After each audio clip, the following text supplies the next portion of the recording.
Welcome, listeners, to episode 2 of Gridlife Digest, the culture and gaming podcast, also the number 1 Danny DeVito podcast. My name is Noah Friskop, and joining me is a full house. Hell yeah. Whatever happened to the memories? We got Mad Max Meyer. Sup? We got Micah Benfett. Sup, internet? We got Eliza Shaw returning. Hello. And for the first time, we have our boy Matus Kuklinski. Hey, what's up? And, of course, Emma Meyer. Oh, hi, Mark. Great. There's a little, some We're off to a great start. How's your sex life? Just starting right off the bat. All right. All right, so every Wednesday, each of us chooses a topic for us to discuss and for our and your amusement. You can get the show on iTunes and YouTube every Wednesday, and be sure to check out gridlifedigest.com to see all the content in one place. Follow us on all of our social media platforms, at Gridlife Digest on Twitter, and at Gridlife Digest Pod on Facebook and Instagram, so you never miss what's happening. How are you guys doing? Good. Good. Fucking great. I'm fantastic. Just fantastic. Have you guys playing anything Can't complain. outstanding? Outstanding. Yeah. I've been playing a lot of RuneScape. Like how much time have you put into that game so far? Okay, I just started playing it a couple days ago with my friends, and I've played at least 3 hours every night with them since. I'm disappointed. You're not up to the max standard That's of not nearly enough hours. Yeah. Oh you no, have to I'm be like putting in at least 12 hours a day, or you're I'm not like a level RuneScape fan. three wood cutting.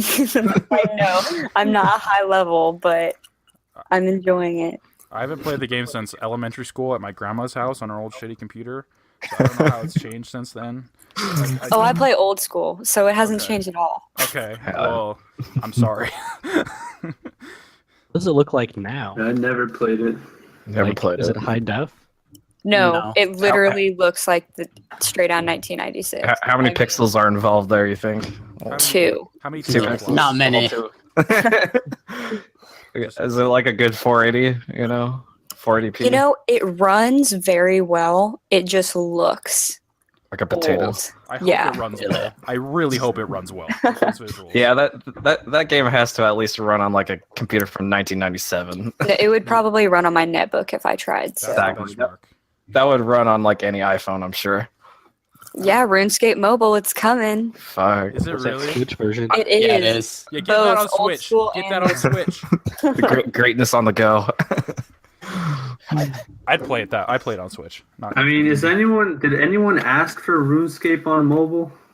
I'm sure there's a dedicated Oh, Probably yeah. community to that. some no-lifers. Because I mean, if you remember what happened to Club Penguin, they got rid of the Stop. grid game and then they put it on mobile. You're triggering me so hard right now. Club Why? Club Penguin was a shit.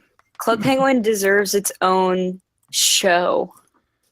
Don't Not you? even a Honestly. topic. I mean, Is there a show for that? I mean, we could probably do a spin-off of this just about Club Penguin if we. What would we Dude. call it? Just, I could talk about Club Penguin for hours. I'm I not did gonna do Club it. Penguin was a I did a shit, man. speech on Club Penguin in college. a speech? How long was that speech? 7 minutes. 7 minutes. Wow. Is there 7 minutes of content worth talking about? Yeah. So- Is Please there? enlighten me. Please enlighten me. There's like 15 years of content. Please tell me that was recorded. Does it have more content than Destiny at launch?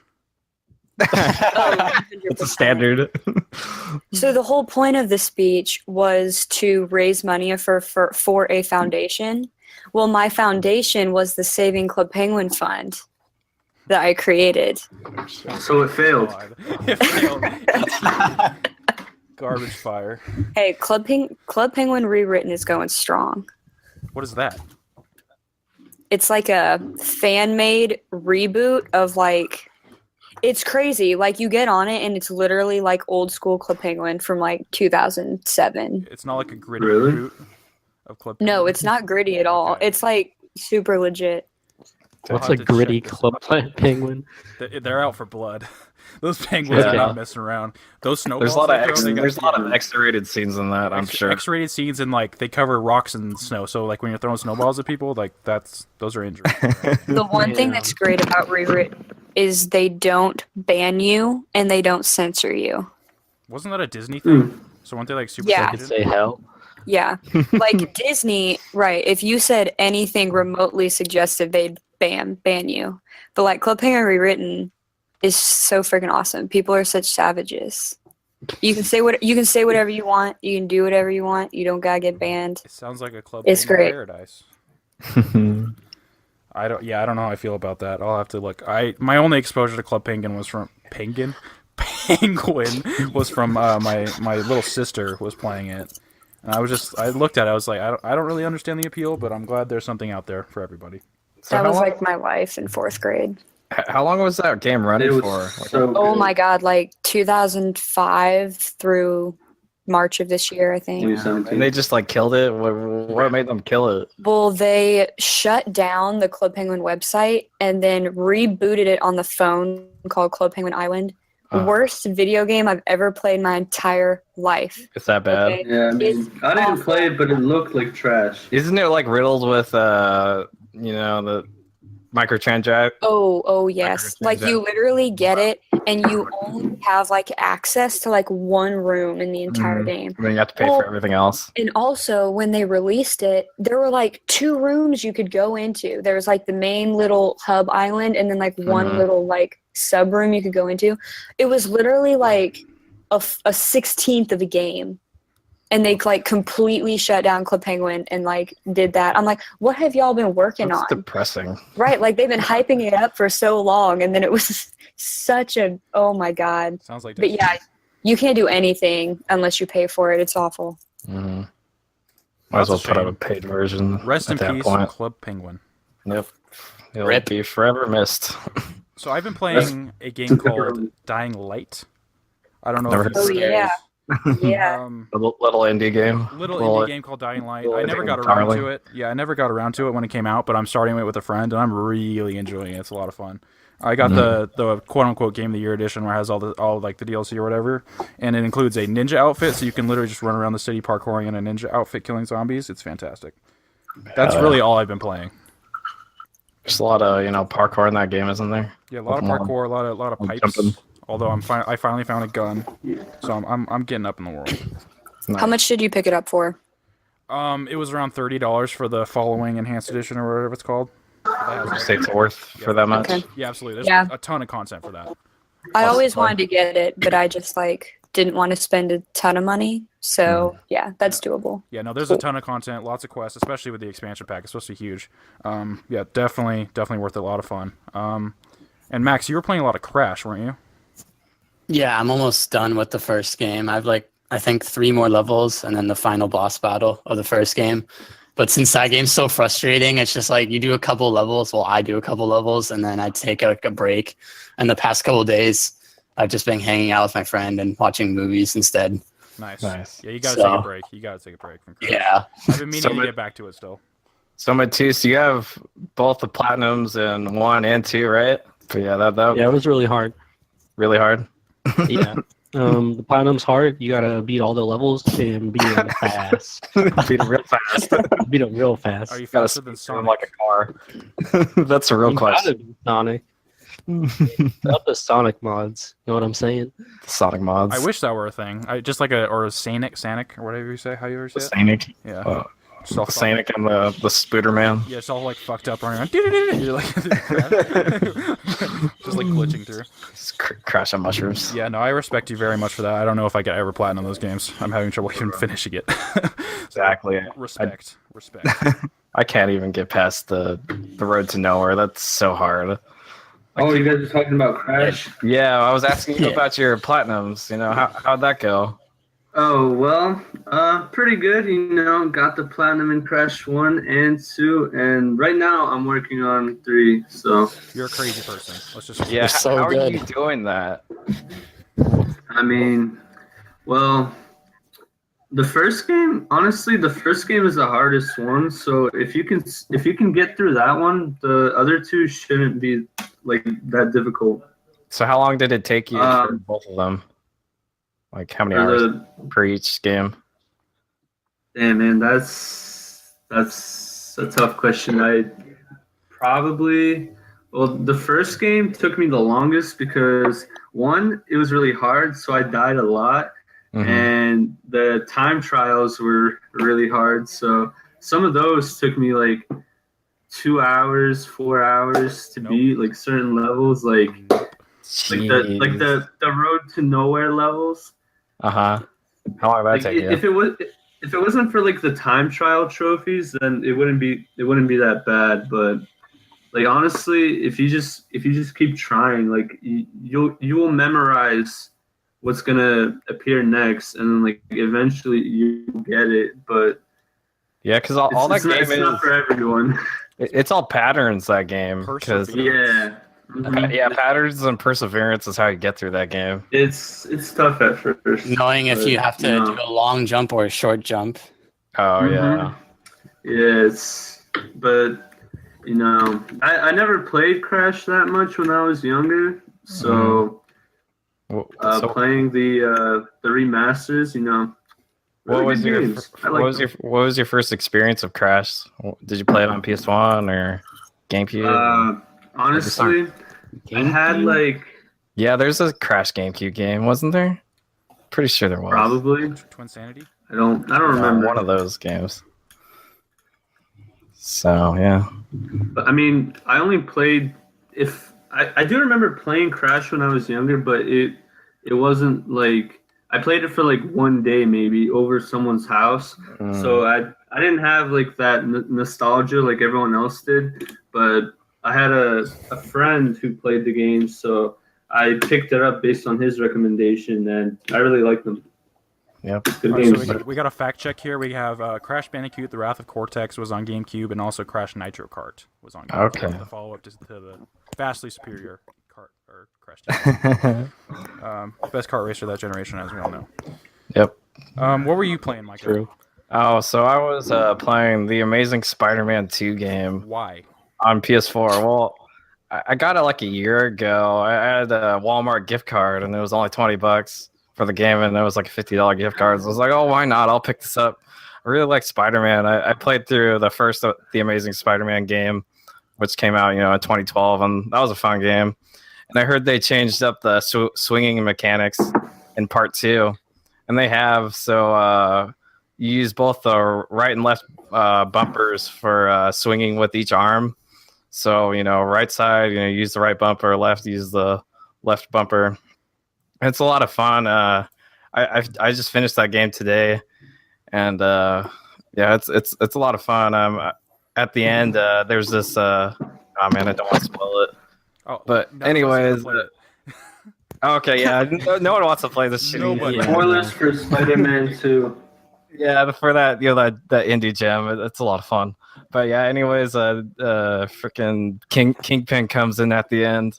And he's like, oh, we're taking over New York City.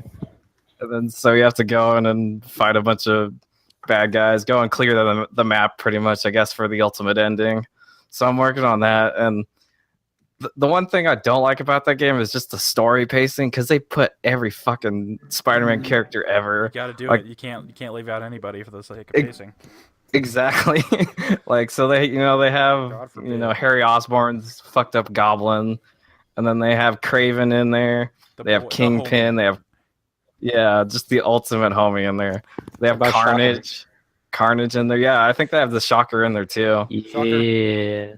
Yeah, he's most underrated Spider-Man villain ever, but he's a lot of fun. Yeah, but that game is a lot of fun. The gameplay is like very loosely based off of the Arkham series.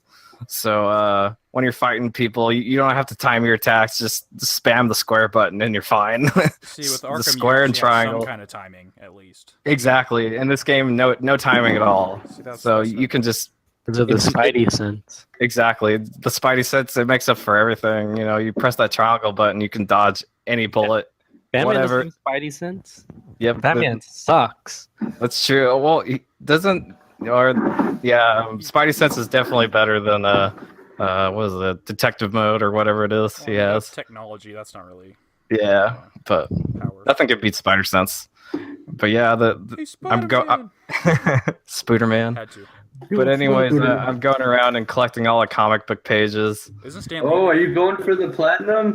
I don't know. I'm gonna try because this game is fun. It's just dumb fun. I'm having a lot of fun with it. Matt, can we call you the Platinum Powerhouse? Yeah, Sure. Platinum Powerhouse. Clap, I, Matt. de- I, Flat I Matt. definitely love that. Yeah. That's Yeah. When we're allowed to change your names, change your name to Platmat. Please, Shuei. that would be pretty good. Let us change your names. Would be much appreciated. Who else is playing video? I mean, games? there's that rumor going around that like the next big update, supposedly they're Yeah, gonna. but that allow you rumor's to been do- going around for the last like 5 years. No way. So, Yeah. so take that with a grain of salt. I won't even believe it when I've already changed my name and it's already changed. I still won't believe that it's actually happening. So please, I don't even dislike my name. I would do it if it comes. Exactly. I have Me no too. issues with my name. I'd probably just change it to my name actually. Just make it simple. Anyone else playing video games lately? I'm trying to finish Jesus Horizon. Horizon. Yeah, but I got distracted because I was like, wait, I need to finish the Destiny book to get that shirt before Tuesday. What? So I did Wait. that like the past few What's the days. shirt thing? There's a Enlighten us. So you like the last update, they made a book. They've been doing books for like since Taken King, I think. It's kind of a cool mechanic, Um, honestly. Yeah, it's really cool. But this last one was about like just being a fan of Destiny. So if you've been playing since the beginning, they give you like bonus points or whatever.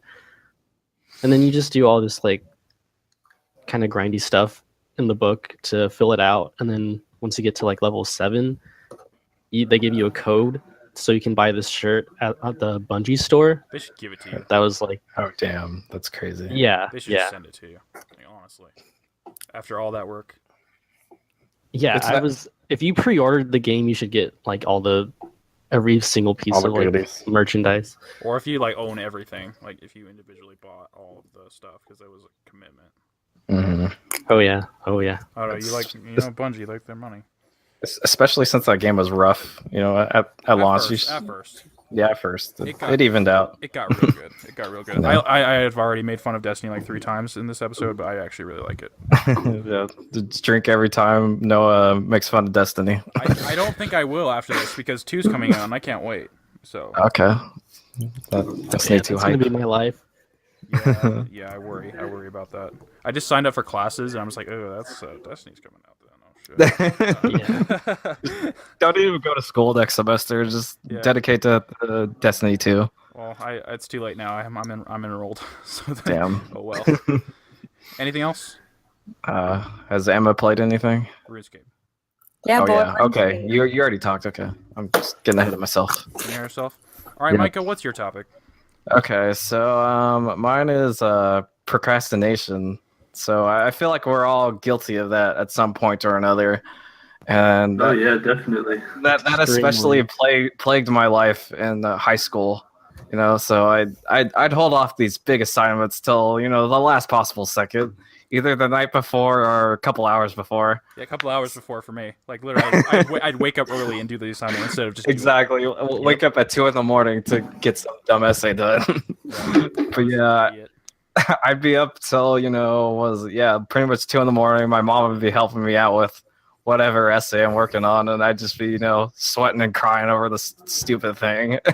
Like, oh, I just want to get this done. I don't care how it looks, just get it over with. Did you get good grades on him? Yeah, I got decent grades every time, either A- or A, like on all these essays. See, no and- need to plan ahead when you can just do that. Exactly. Like procrastination, somehow it helps you. If you try and do it beforehand, it just doesn't turn out the way you want it to. But if you stress yourself out hella, like somehow that helps. I don't know how. I like the pressure, honestly. I like working under. Exactly. Like, it's like in the movies, you just see the time ticking. Oh, I only have 5 hours to do this. Okay, it's time to get to business. Like this is my time to shine. I'm going to show you what I can do. 2 It's hours just- with no sleep. Exactly. It's just Yeah. like pushing your intelligence to the limit. Like this is all you've got. This It's is the ultimate test. exactly It's- the ultimate test. It's like Uh, improv, but like for academics, Exactly. Exactly. It's an art. And It's You an guys art. live life It is on an the art edge, form. though. Like, mm-hmm. it's so the opposite of what I do. I'm like, Really, what do you do? Like, yeah, I don't know. I just in high school and college, I always got my assignments and I just like busted it out like right then and there. And I would hate like bust it out. And then if I was like on a group project, one like trying to get everything done because everyone is like procrastinating. Oh, so were you also that guy too to be in a group and then you did all the work? Yeah, I would like carry the team, and I Yeah. would like try to like communicate like, hey, you do this, you do that, but Mhm. you know, it doesn't really happen. Yeah, usually in the end, no one does anything, so you end up just doing it all yourself every time. God, I always hated working in groups. Yeah. Some people just wouldn't put in any effort. And that's something they're pushing in the schools now is teamwork, working in a group, but it just doesn't happen in It's school. the worst. Fuck. Oh It my god, is. it's the worst. It is. It doesn't work well. Mhm. But you know, like when you actually have a job like I do now, Yeah. it's like you're all one team, and like if you don't do it, then you like all fail, right? So like yeah. You have it, to support each other. it's set up for you to work together, which I really like because that's how I am. That's how I work. I Yeah. You like having a support structure. independent, but then like also like teamwork a lot. So it works Yeah. out for me. It's like it becomes a different story once money's involved, Like if you fuck up, this is on you. Yeah. Whereas in the high school, it's just your grade. Who cares? You got Yeah. Yeah, exactly. You're doing this to put food on the table, so you have to get it done. I like how in schools how they tell kids, they're like, yeah, if you mess up, in your workforce, you're gonna get fired or whatever. It's like, no, actually in real workforces, like people support each other and like Exactly. it's done. People do their work on like high school. Yeah. Yeah. So I just want to know your guys' experience with procrastination. Have you done it? Is it the way you work? I don't know. How's it work out? I mean, in high school, like I always procrastinated like fucking everything, every homework assignment I ever got, and like it, I knew it was a problem, but I still did it, and now that I'm in college, I do it to like a lesser degree. Mm-hmm. Making stuff. But You're getting there. I mean, most assignments now, if they're like minor or small or easy, like if I'm bored and like, there's nothing else to do, I'll be like, yeah, I might as well just knock this out now so I don't have to do it later. I'll do my But but when a teacher assigns like an assignment that isn't due till like the last day of class or something, I hate that. It's the worst. yeah, I'm like, yeah, all right, I'm gonna take my time with this one, Sweet ass time. Sweet ass time as Yeah. before. But what I've noticed is Yeah. I do more time like worrying about doing the assignment than actually doing it. Absolutely. Absolutely. It's like you get it done and you're like, wow, that wasn't near as daunting as I Exactly. It's Yeah. it's all mind games. You just get yourself I mean, like fucked up headspace. what Micah was saying earlier, sometimes it's just like I don't feel motivated if like I have all this time, but it's like if it's due the next like few days or like hours, I'm like, all right, now I can make this essay like as good as it can be, like yeah, that motivates me kind It's of. the pressure factor. It is. Exactly. Like if a teacher told you this is due the next day, you'll do it, But if it's due in 2 weeks, you're not going to do it until, the last of that 14 days. Or just forget It's entirely. just how it works. I literally read some chapters in a book like the day of class, like in my car in the parking lot before class. Like that's how bad. Oh yeah, definitely. That's how bad. It's a problem for me that I need to fix. It's a goal. It's a goal of mine this next semester is to really like get on it, but I'll slightly listen. Yeah. Well, my last project in my senior year of high school is for my history class. We were supposed to do a presentation on whatever. I think we did it on social media, Okay. and I didn't do it until the hour before, and we got like a 94%, which is an A. Yeah. So it's like, why would I have to work on this in a month before? I could just do it, an hour before and be okay. Yeah, and I wonder why I'm tired all the time in school. It's like because I'm up late procrastinating. Exactly. Most of school is procrastinating. That's true. It's Most of high school anyway. Yeah. Mm-hmm. College, you need to like pull yourself up by your bootstraps and get shit. Exactly. Yeah, I mean, when I got to college, I was kind of like, I mean, this is like the next level, so I should probably better myself a little bit. Once money's involved, with the job or with school, you're putting in, a couple $100 for a class, so it's like, fuck, I have to try it. Exactly. that the money motivated me. I'm like, I'm paying for this. Money's the motivator there, for anything. It's like I know you're paying for it, but you're not paying for that A. Like you got to go for it. Exactly. Well, that's a fucked up thing about college. You're paying for it, but you're not necessarily gonna get a good grade. You're not entitled to shit unless you work. You aren't. Which is great. Which is how it should be, obviously. You can either pay for an F or pay for an A. It just depends on what you're gonna put into that. Exactly. And all these classes are saying like you're gonna need 6 hours a week of studying. I'm like, no. Right. Yeah. I'll maybe try to squeeze in 15 minutes. Yeah. I had a professor that it was my English professor, I think. I don't remember, but he gave us this form, and he was like, all right, I know you guys are doing bad in this class, so I want to know, write on this sheet of paper, how many hours are you going to commit a week to studying for this, blah, blah, blah, whatever. And I just wrote down, I don't know, 3 or 4 at the most, maybe. Probably not as much as I should, but I was honest, At least you're honest with yourself. It's all those gen ed professors that expect you to be like, oh, you need to study psychology for 10 hours every day. And I'm just like, sorry, but I'm also in 8 other classes that are way more important than this. And they all require another 10 hours a day. There's only so many hours on this day. I had a class where they wanted us to study for he was like, all right, if you study 15 minutes a day, you will pass. And I was struggling in that class a lot, so I way overstudied, and I still didn't pass it. So it's their metrics are all off. So they're underselling it. Yeah, I studied the crap out of that class, dude. It blows my mind that there's literally times where I'll study for a test for literally over 3 hours, and I'll do mediocre, I'll get a C, but then I'll take a test that I studied for maybe 20 minutes before class started, and I'll get an A. Yeah. Well, that's how you retain information. What you do is you study a little bit before you go to bed, and then you study a little bit before the test, and that's how you ace it. But that's same thing with procrastination for me. I know what I can and can't procrastinate, for me personally. So an essay, I can pump out a 5-page essay in 30 minutes. Oh yeah, give it to me. I'll do it right now. I'm just super good at that. So of course I put off essays till the very last second because I know I can get it done. But if I have a 3D modeling project or something like that, then I need days. I need to be working on it for weeks because you can make a 3D model in a night, but it'll be freaking awful. Yeah. Good luck. So yeah, it just depends for me, I guess. It's also just stuff you care about too. It's if it's a class you're really passionate about and it's fun to do, you're more likely to do it. If stuff you don't care about, you're gonna procrastinate it until the very last minute. My psychology class that didn't have an attendance policy, so I never went. Oh well, that would I went to take the tests. And you passed? Oh yeah, I got an A. That's great.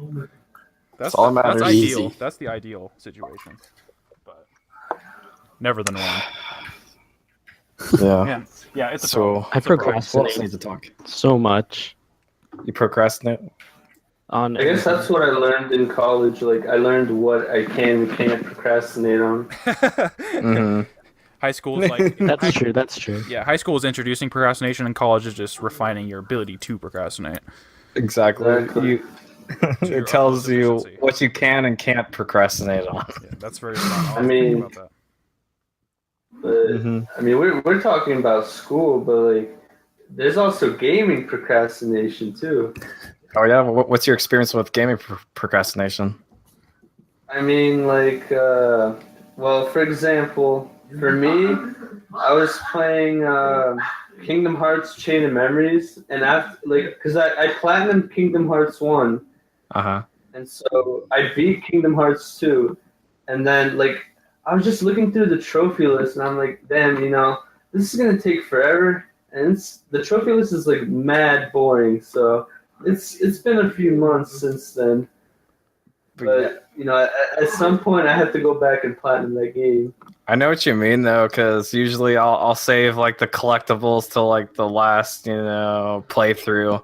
But once you get to it, it's like no, I don't want to do this at all. This is not fun. I don't want to be looking at a YouTube video looking for every single collectible. Yeah. Yeah, and I mean, since like Kingdom Hearts is like one of my favorite franchises ever, I have to platinum all the games. But like, Do you Yeah, one have to? game- Do you have to? no, it's a I do requirement. have. We're talking about My OCD. I mean, My OCD. they say the next Kingdom Happy Hearts is coming out in 2018, right? Like that's not happening. That's a pipe talk dream. about procrastination. Okay. You know what I'm saying? Yeah, just Square Enix. Develop Exactly. That's procrastination at its finest. How long has that game been in development for? Come out like 2005, right? Oh my fucking god! Something like that. Wait, what game? Kingdom At Hearts. least When all- since When all the else PS3 fails, launch. Kingdom Hearts 2. when all else fails and you have no ideas, just re-release Skyrim. Exactly. How many times has that been released? We'll talk about that Oh my one God. later. Too many. Yeah, a good 7 times Oh yeah. on every Skyrim possible VR. platform ever. Hey, it's in VR now. I mean, we all wanted that, right? That's worthy. Oh yeah. I still haven't beaten it on my Xbox 360, but yeah. Get on that. Get on that. So Kingdom It's a Hearts good 2 game. came It's a out good game. in December 22nd, 2005. So it's been over a decade since the last mainline Kingdom Hearts. And there's been a million spin-offs since then. So I don't see why Yeah. people are complaining because there's been plenty of Kingdom Hearts to play. I mean, honestly, like, It's not the same. It's I mean, not. me personally, I'm like, I never really cared that much about the Kingdom Hearts release because, like, I had all those other spin-off games. Like, yeah, they're not Kingdom Hearts 3, but I mean, They still they gave held us me over. So yeah, yeah, they still gave us exactly. something to play. Like it wasn't. Kingdom Hearts Dream Drop Distance. That was a good ass game. That was a I know 3DS game, right? Shout out to Dream Drop. Yeah, originally. Now it's on the PS4 collection. PS1. Nice. Yeah, little tangent there, but yeah. It's okay. That's all. That's what we're about. We're the conversational podcast. Conversational podcast each and every week, every Wednesday.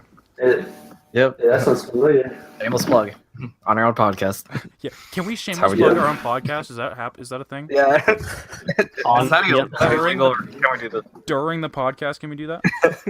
Can we tell people about our podcast while we're podcasting? While we're So I just happened to be on this podcast where we happen to be talking about the same topics this week. It's crazy. It's crazy. Kingdom Wow, Hearts 2. Who would have thunk it?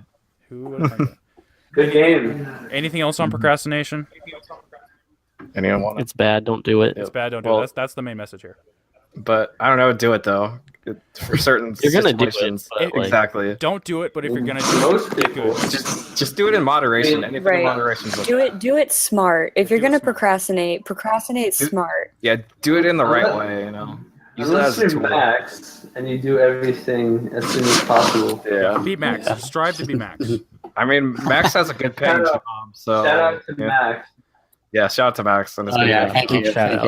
you. Big ups. Emma, what do you got for us?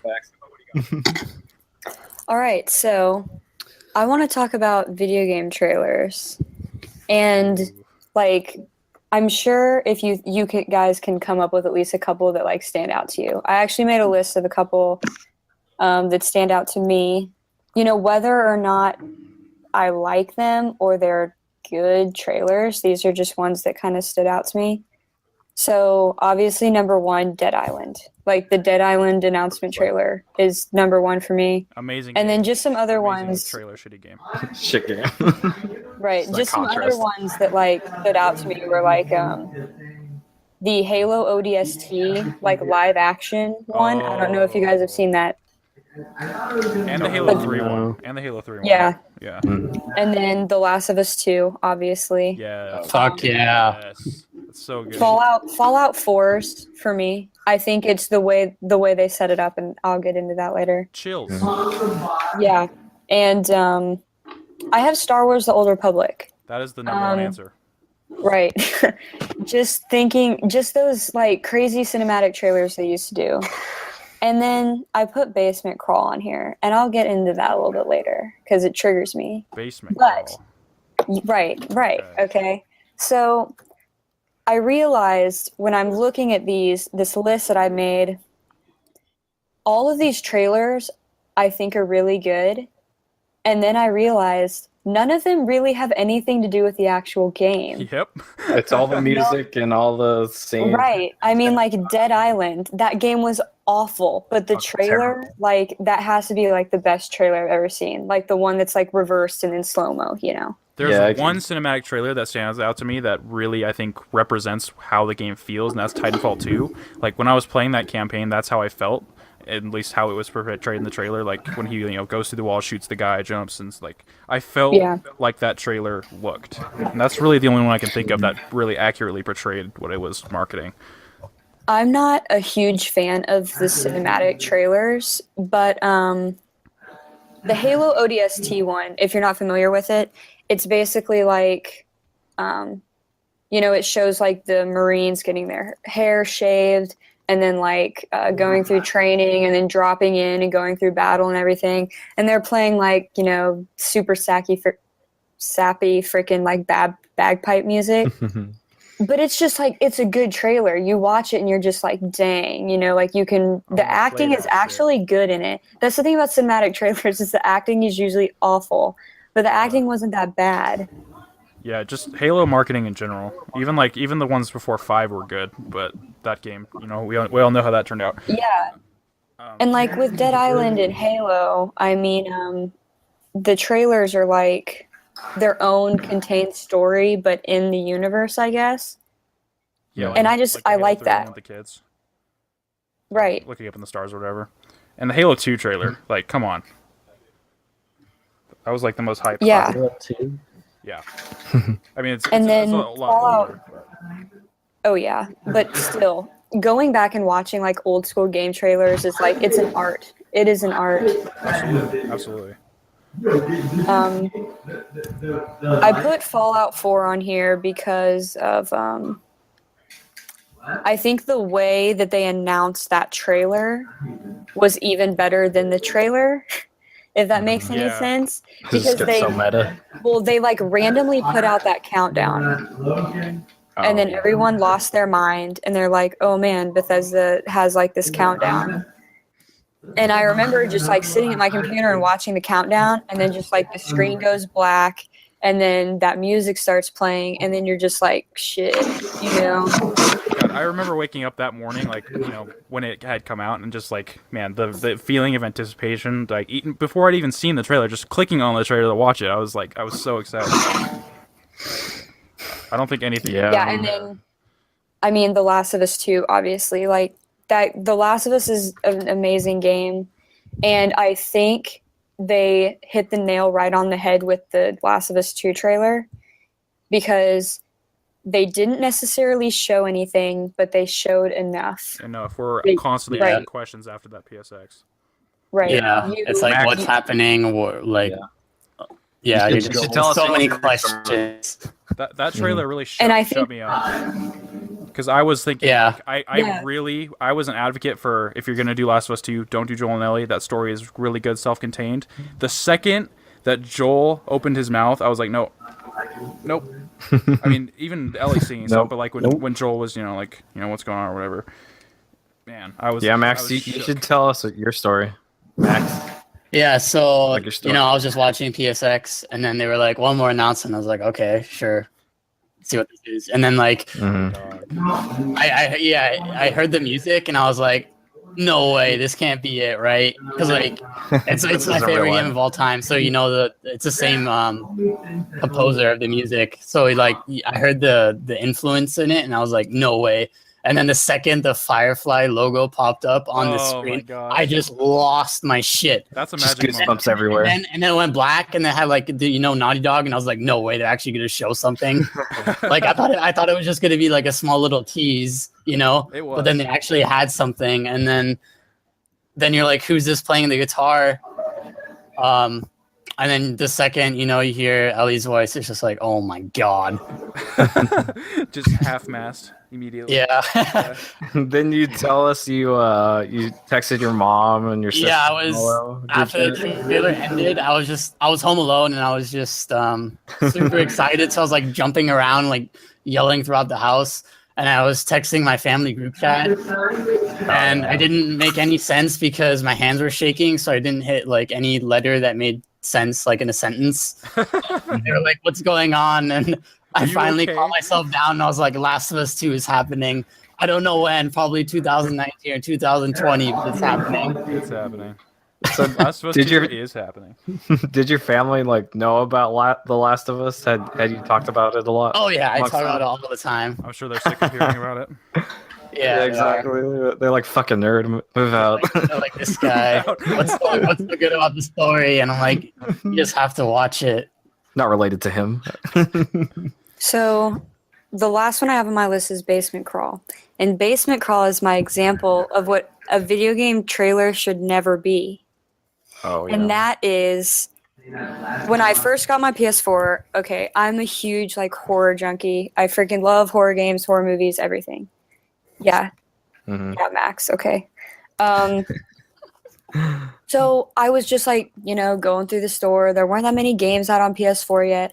And I saw this trailer for this game called Basement Crawl. And there was like no details about it, just a trailer. And I watched it, and there's this like, really somber piano. And then it's like this grandma talking to her granddaughter about how, the world isn't safe outside and you need to stay in this basement, where you're safe and like I can watch out for you and everything. And then, crazy music starts happening and then like the grandma gets killed and everything. And I was like, bro, like this game's going to be freaking awesome, And like, you guys just have to watch the trailer, like when we're done. And you'll understand.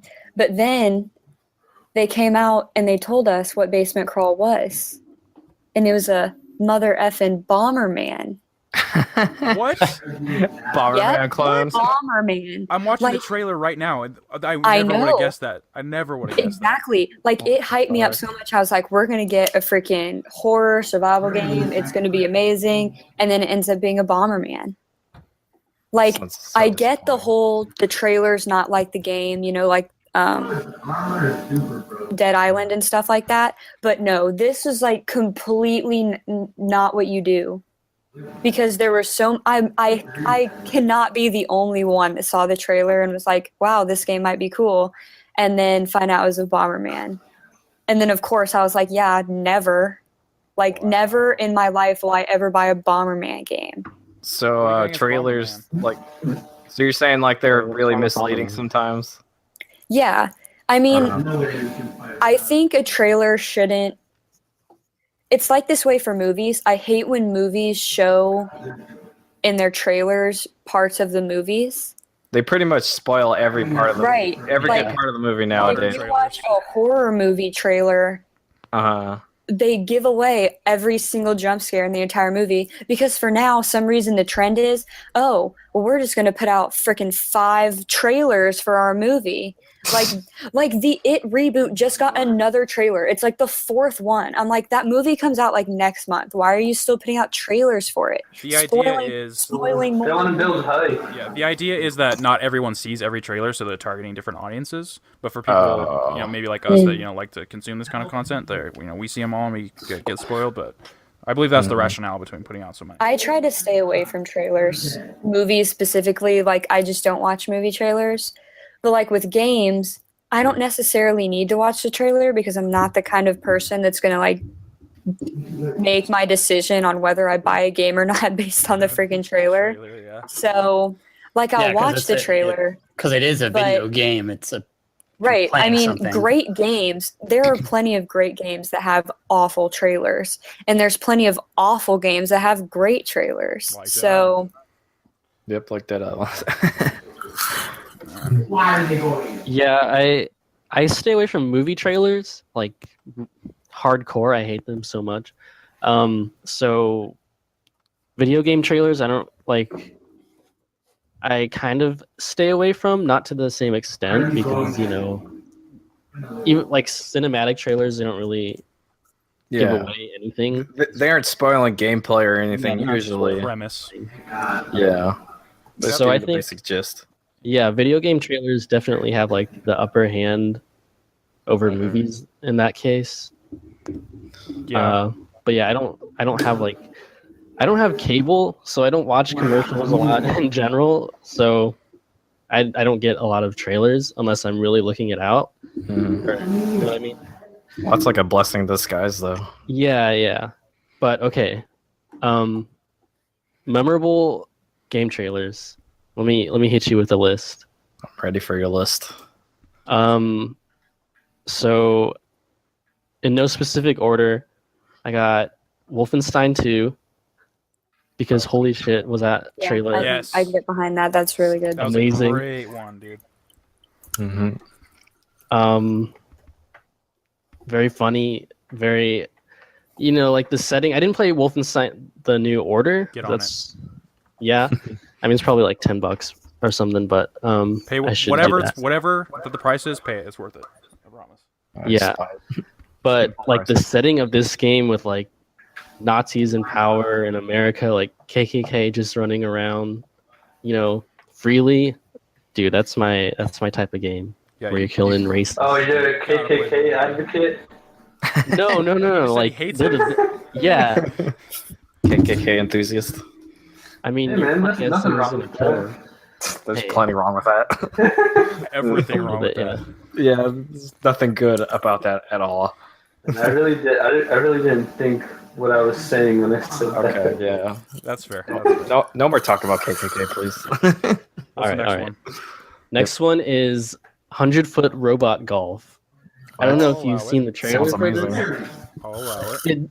The trailer makes it look amazing, and I watched it. I went to PSX 2015, Lucky duck. so I was in like the in the conference part, and when that trailer played, oh my god, it was so like everyone got so hyped for a game they've never heard of called 100-foot robot golf, where it's a VR game.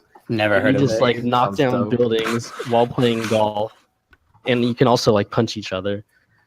I think that was more the experience of being in that room watching like this wild wacky trailer for a game no one bought really, but it was pretty funny anyway. Isn't it playable outside of VR as well?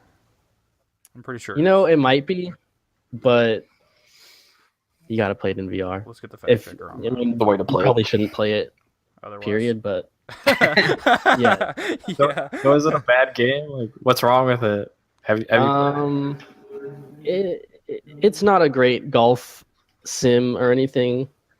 There's Imagine definitely that. better ones. Yeah. So IGN review by Ryan McCaffrey. Problem number 1 and 2 are that that 100-foot robot golf is neither a good golf game nor a good giant robot game. So there's your problem right there. Yeah. it doesn't execute on either. It misses everything that it promises in the name. Yeah, you probably Both have of those to sound have those dope. tenants. Okay, next game. Batman Arkham Knight. Yes. So Yes. So that good. trailer I remember came out while I was in class, in my government class, senior year, and I watched it at least 4 times on my phone with the volume off, just because I'm not gonna put my headphones in. But I was still like so hyped. I was, man, 2014, so much Batman hype. That's when they released like the BVS, promos with the Batmobile and whatever. Dude, so much Throwback. Batman hype. That Arkham Knight trailer, man, that's so good. I remember waiting. I Yeah, was I waiting just for the watched it. Arkham Origins Mr. Freeze DLC, but then they decided to drop the Arkham Knight teaser before that DLC even came out. Oh man. I'm pretty sure because I was like waiting man. for it, or maybe I was waiting to buy it and I just haven't bought it yet. I can't remember. It's been a while now, but yeah, I just totally that went off my radar immediately once they released this trailer. I was like, all right, I'm going on to the main course.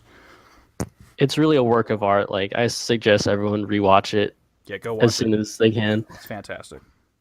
And then final one. It's probably on everyone's list that has ever seen a video game trailer. Gears of War. The Oh, first the Mad one. World. Oh, Mad World, yeah, that's a Yes, classic. Yes. A classic. Still think about it like to this day. I don't really like Gears of War that much, but like that trailer, man. Yeah, It's fantastic. Didn't they show that in like movie theaters and stuff too? they Like, it probably. was Yeah, a big, they it was a big did. deal. It was a big deal. I mean, anyone could appreciate that, the music and the setting and all that, but That was It like was almost good. a work of art on its own, just like as a short film. it was exactly. I have a couple shout Well, outs.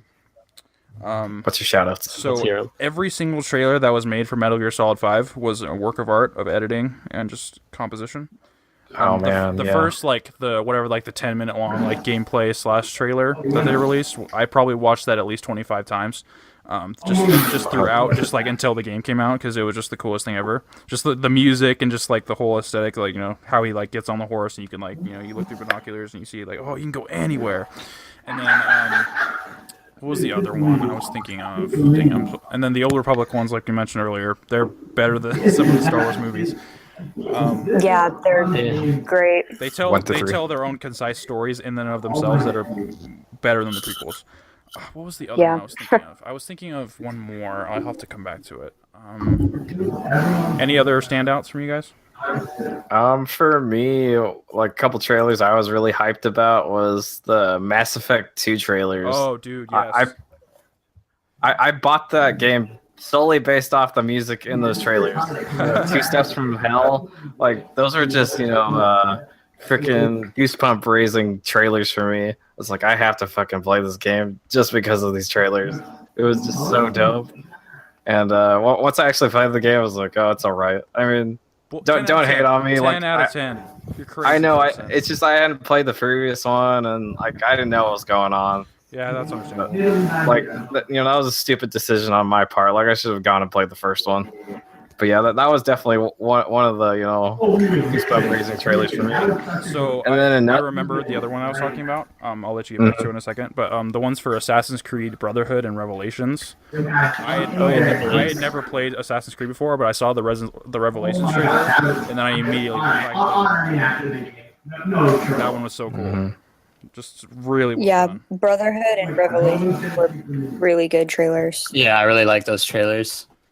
Yeah, and like Tobuscus made some pretty dope, honest trailers with them too. and So that was another time, Tobuscus. We'll have to talk about him sometime.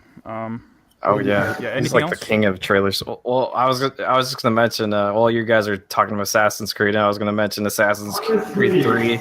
And I thought that trailer was so fucking dope. How he was just running, freaking Connor through that That backfield, was just so sick. Yeah, I that know, was just really with his cool. fucking tomahawk, just chopping people fucking left and right. Oh man, that was so fucking dope.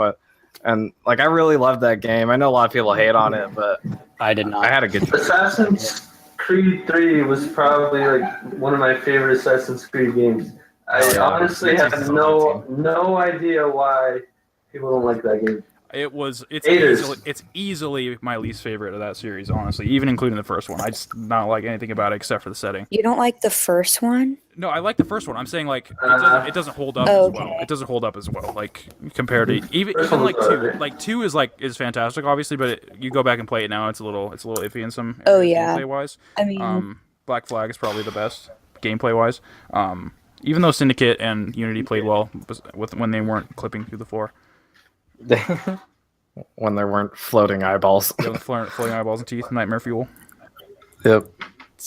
Tons of I think the issue with 3 is they just screwed around too much with Tatham. Hate them. Oh, I don't know. I liked Tatham. I didn't just like Was that, I is think- that the guy I that think- you play as in the beginning? Or? Yeah. Yeah, like in the Yeah. beginning, once you figure out he's a Templar, it's like, what the fuck?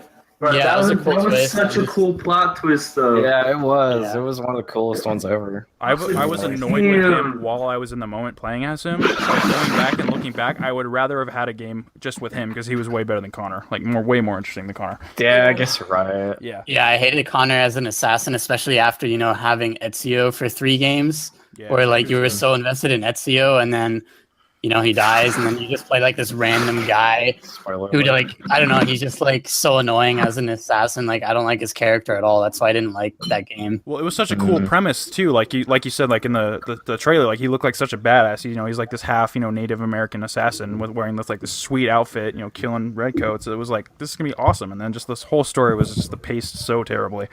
Yeah, that's Shout out to Assassin's Creed 3 for having the black guy, like the teacher. Oh, yeah, you're he was, right. he was great. He was great. Yeah. Basically, He the was entire fucking cast, badass. but Connor was pretty good. Yeah, Yeah. I agree with you on that. Connor was a pretty boring character. He was His just basically voice. Kratos, His just voice. constantly pissed off. Not even, he was, like, Honestly, whiny it's Kratos. been so long since I played it, I don't even remember. Yeah, it was free on Xbox Live, wasn't it? Yep. Yeah. Last yeah, month. I've been meaning to go back and play that. It's been a while. Yeah, go and revisit I that. originally played it on my Wii U. Your Wii U? Yeah. Did it actually run? That's the definitive edition. I mean, like, it honestly didn't look that bad, but like when I played it, I only had the gamepad, so like it sucked having to freaking play it on the gamepad. But to me, at least, I remember it looking better on the Wii U than on the 360 version that I play on my my Xbox One. So How was the frame rate in that game? Was it okay? yeah, it was actually like it ran well. I was surprised actually, but Wasn't the 'Cause I Wii U heard- a little bit more powerful than the 360? Well, what held it back was the CPU because it was bottlenecking the GPU, so it wasn't able to pump out the frames. But the games are super pretty. Pump those It's just frames. yeah, But it just had a super anemic CPU, so it couldn't handle it. the colors are amazing. The Wii U's games are gorgeous, like to look Mario at. Kart Very and- right, very aesthetically pleasing. Nobody's Mm. debating that. Yeah, it's a Yeah, hard one. they're just a treat for your eyes. It's good old games. Good old game. Shout out to what's Yep. that? Wonderful 101 or whatever the launch game. That's super pretty. Yeah. Also, I've never played it. Well, I played the whatever the first side scroller Mario was on it. And I was like, I hate this system. rip the Wii U. If it dropped down in price ever, I probably would have picked one up, but it really never did. Like you can get a This Wii U is for almost the same Nintendo. price. Yeah, exactly. It's a Nintendo, so you can basically get one for almost the price of a Switch. So yeah, Which is fucking bullshit. I would have gotten it just should for the Wind Waker and Twilight Princess and like some of the other exclusives, but Right, Smash. Smash, yeah, Mhm. it would have been worth it if they just dropped it a little bit. Now we have the Switch, the beautiful child. Try- We Exactly. better port everything from the Wii U. They better. It's basically the gamepad that you can take around with you anywhere. One, it just doesn't feel cheap. Like it feels Yeah. good to play. Yeah, the Doesn't feel Wii like U a toy. gamepad is awful. Fisher Price, Nintendo. I mean, the Leapster, the Leap pad that I had as a child was more solidly built in the Wii U gamepad. Shout out to the Leapster and shout out to the Batman game on the Leapster. I remember I watched my little brother play that. It was actually a really good platformer. Did The you guys, freaking spelling game? Incredibles, the Incredibles game on the Leapster. did you guys ever have bomb. the Leap pad? Oh yeah, Yeah. Oh man, that, Yeah. I had a little Spider-Man pen thing that went with it. oh man, that thing was so much fun. I just remember I think there was a Scooby Doo game on that thing, and it was so much fun. I don't even remember how it worked, but you just touch things and it'd read it to you. Oh man, great times. Whatever happened to Leapfrog? Are they still doing stuff? I know. I miss that edutainment thing. Yeah. It's fun. I don't know if they still make it. I got a I Spider-Man honestly think game I still after. have mine You still somewhere. have yours? That's pretty cool. You should bust that out sometime. Oh, Damn. It probably sell sold it on more than the Craigslist. That's That's probably true. Too soon. I love the Vita. I got a Spider-Man game for the Leapster, and I had just come off of playing that Batman side scroller, so I was expecting it to be the same because I was a little kid and stupid. But it was like basically just like taking pictures because you're like doing go get me pictures of Spider-Man, Peter. Peter Parker. It was game. basically like it was like a visual novel, and I was really disappointed because I wanted like a sweet like Spider-Man platformer, but that was not to happen. Nope. Shout out to the Leapster. Yep. What do you got for us, Max? So I want to talk about driving. And first of all, if you guys like driving or not, because I know some people don't. I love Um, driving. Like my older It is sister, so much fun. she doesn't like driving, but everyone else Oh, why not? likes driving. I don't know. Why doesn't she like driving? She just doesn't like driving. Doesn't like it. And so, you know, living in the no, it's just I don't know. She just doesn't like it. So, I just wanted to know like what pisses you guys off about driving, because it's kind of like a known thing that Californians suck at driving. You do, by the way. And here Very living in the Bay Area, holy fuck! I swear I get hit. I almost get hit like every day, and I just have like, just like this one thing that really bugs me about people. So I'm gonna say like, what pisses me off is when, let's say, for instance, the person's on the very left lane, right? But then they know they have to take an exit on the very right lane, and then they wait till like the last second to merge across like 3 lanes, and then everyone has to like brake super fast, and then it just like causes all this confusion, and you have such a higher chance of like getting rear-ended and everything. And I see it happen literally every day. Like some asshole is just like going from the left lane to the right lane with like, you know, like 100 feet to spare before the exit. I'm like, this fucker is like gonna So they have to cause cross so like many. fucking like 6 different lines to get Yeah, over to the other dude, side. so annoying. And like people that don't know how to merge, like either on a freeway or on like a bigger road. Like I drive on like this expressway that has like multiple lanes, but you can't go as fast as the freeway. But like the merge thing, like there's not really a merge lane. People just go. So the people that are already on the expressway, they're going like, you know, 50. And then these people just like randomly go, and everyone has to brake, and it just pisses me off. So I just want to know like what pisses you guys off when driving. When people don't use their blinkers. Yeah, that's a good one. Amen. Yeah, when I was in SF for Kind of Funny Life 3, whenever I would, you know, just driving around the city, I was in a constant state of heart attack because of how the people drive there. And Yeah, I don't know San if Francisco's it's bad. bad. I was like gripping the seat, like I probably like damaged someone's the interior of the cars, because it's just so frantic and hectic. It's like how do you sleep at night? Like it's just I can't handle it. I don't know if I could live there. It's awful. I don't know. Have you ever driven in Texas? No. No. Because Haven't. Texas drivers will go 150 miles per hour, and they do the same type of stuff. You know, they'll cross 5 lanes of traffic, but they do that, but they're also going like way over the speed limit. And they're like ruthless. Like if you're going like slow at all, or God forbid going the speed limit, I mean like they'll like freaking honk their horn at you and flip you off. Like, oh my God. Flipping people off too. That's one of mine. It's like we're all just trying to get to where we need to go. Like I don't need to see your finger. Like I know this is not an ideal situation. Just calm down. It's fine. Like you're gonna be fine. I, for one, suffer from extreme road rage. Like, Like how bad Like- can you get? no, like I get bad. I know that it's like so unreasonable, but like it's funny because, you know, when I was 15 and learning to drive, I hated driving. It just gave me like constant anxiety. I was always feeling like I was going to get killed by someone because people are stupid when they drive. People are stupid, period. Well, now like Stupid I don't mind driving, you know. Out of all my friends, I drive the most. You know, I just do.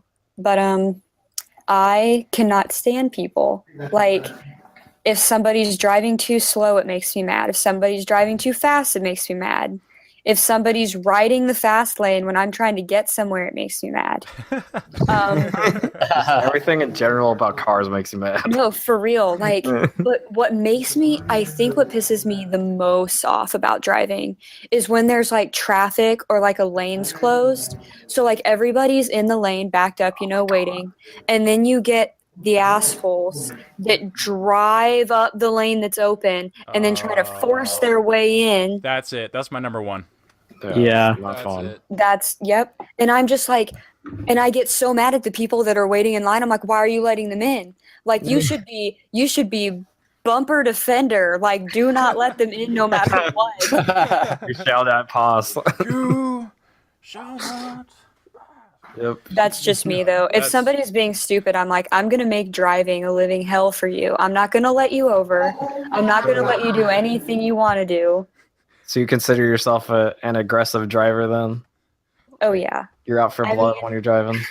Well, No that's one's the giving thing. you Like, shit? if I'm going in the fast lane and I'm going like 10 miles over the speed limit and somebody whizzes past me and I get passed in the right lane and I look and I'm like, I'm going 10 miles over. I can't handle it. So I can't take the high ground. I put my freaking foot on the gas and I catch up. Why? Why are you racing this guy? What do you have to gain? Yeah, what are Nothing. you doing? Absolutely nothing. I know. Yeah, one thing that pisses me off like what you're talking about, when people try and race, so I try and pass someone and then they just fucking speed up, Oh It's yeah, like, they come like on, don't we're let not you in. Fast and the Furious. Yeah, Right. I'm no Vin Diesel. Yeah, Or exactly. the people that go that drive super, super slow in the right lane. So you're like, okay, I'm going to pass them. And I get over. And right when I get over, they're like, oh, hell no, you ain't passing me. And then they start speeding up and they don't let you pass. Man, Oh you're- my you're- God. you're But nailing I'm all that of them. person. Exactly. I hate No, when like that happens. I am the person that I would hate. Like I know when I'm driving and I'm doing something like that, I'm like, Mm. I would lose my mind if somebody did this to me. But You like live long I enough am to that become the person. villain. What really pisses me off is when people don't know how to use four-way stops. They try to Oh, do it yeah. for you. That's That's a a good good one. Or Come freaking on. roundabouts. Yeah, roundabouts too. People don't know how to use those. It's like it's the hardest Like you concept get on the in the planet. roundabout, you keep Exactly, going. it's not hard, Right, like just do it. you yield. But there's people that get in the roundabout and they just like stop mid roundabout and are trying to let people in. I'm like, what are you doing? This is a constant. It's like a rotating, or like a rotating door. Like it's not gonna. Because the roundabouts are made to replace stoplights. You just keep on going. You don't It's stop. supposed You to be just go. quicker. Yeah. But it People are just stupid. brings out the In and out, you're stupid in done. people.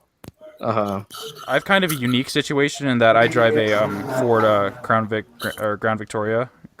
Wait, so do you like freak people out? You think So when you're that's the thing. right behind them? When I'm on the freeway, everyone around me for about like a 5-car radius will start to slow down for a bit, and You just have that superpower. yeah, until they see my face and they're like, "Who the fuck is this idiot?" And then they go. And they always have like the same look of disgust, like, "Who does he think he is?" Meh. And then they go ahead. But Oh, that's fucking great. yeah, it never gets old. Just the look on their face is always the same, like, "I fell for this," and then they go away. Fucking kid. Like you were trying to prank them. Yeah, like, it's just a prank. but- Prank you. bro. Prank you. Yeah. It never Exactly. ceases to amuse. Yeah, I feel like we've nailed it. Like, yeah, 4-way stops, roundabouts, basically every aspect of driving. So everyone is terrible at. Unless they're us, then we can do those things. And then Yeah, I'm one thing I hate is when people are just fucking, tailgating, like they're right behind you. Oh yeah. Yeah, I had that happen to me like a couple days ago, and so when people do that to me, I just pull over, let them pass me, because I'm not gonna let them hit me. Like, the fuck? Yeah. Nobody tailgates. I'm gonna play it safe. Uh-huh. I don't want that shit happening. I just don't Like- get why people do that. Like, what's their end goal? Just to be right behind you, so they're going the fastest? I don't Right. get Just it. a little I tiny mean, like- drop of dopamine for your day.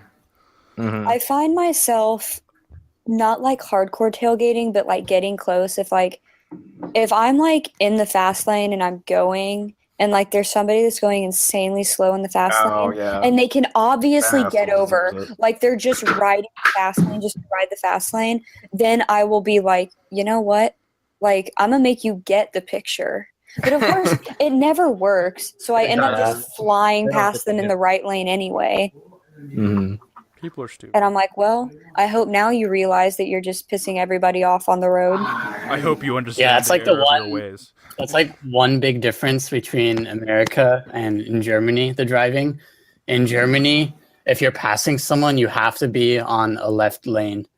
So the people in the very left lane have to be the fastest, and the people in the middle have to be slower than on the very left lane, and the people on the right have to be slower than that.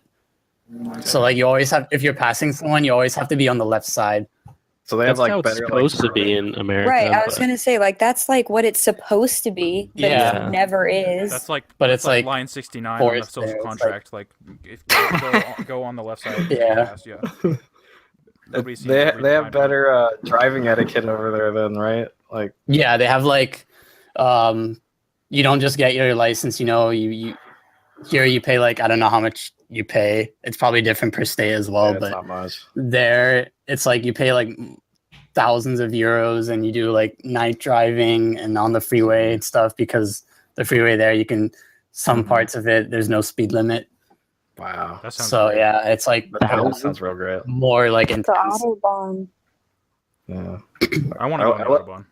Pretty bad. I love driving through like Montana because it's like it's at speed limit is at 80, but there's hardly any cops out there anyway, so you can just drive down there easily at 100 miles an hour.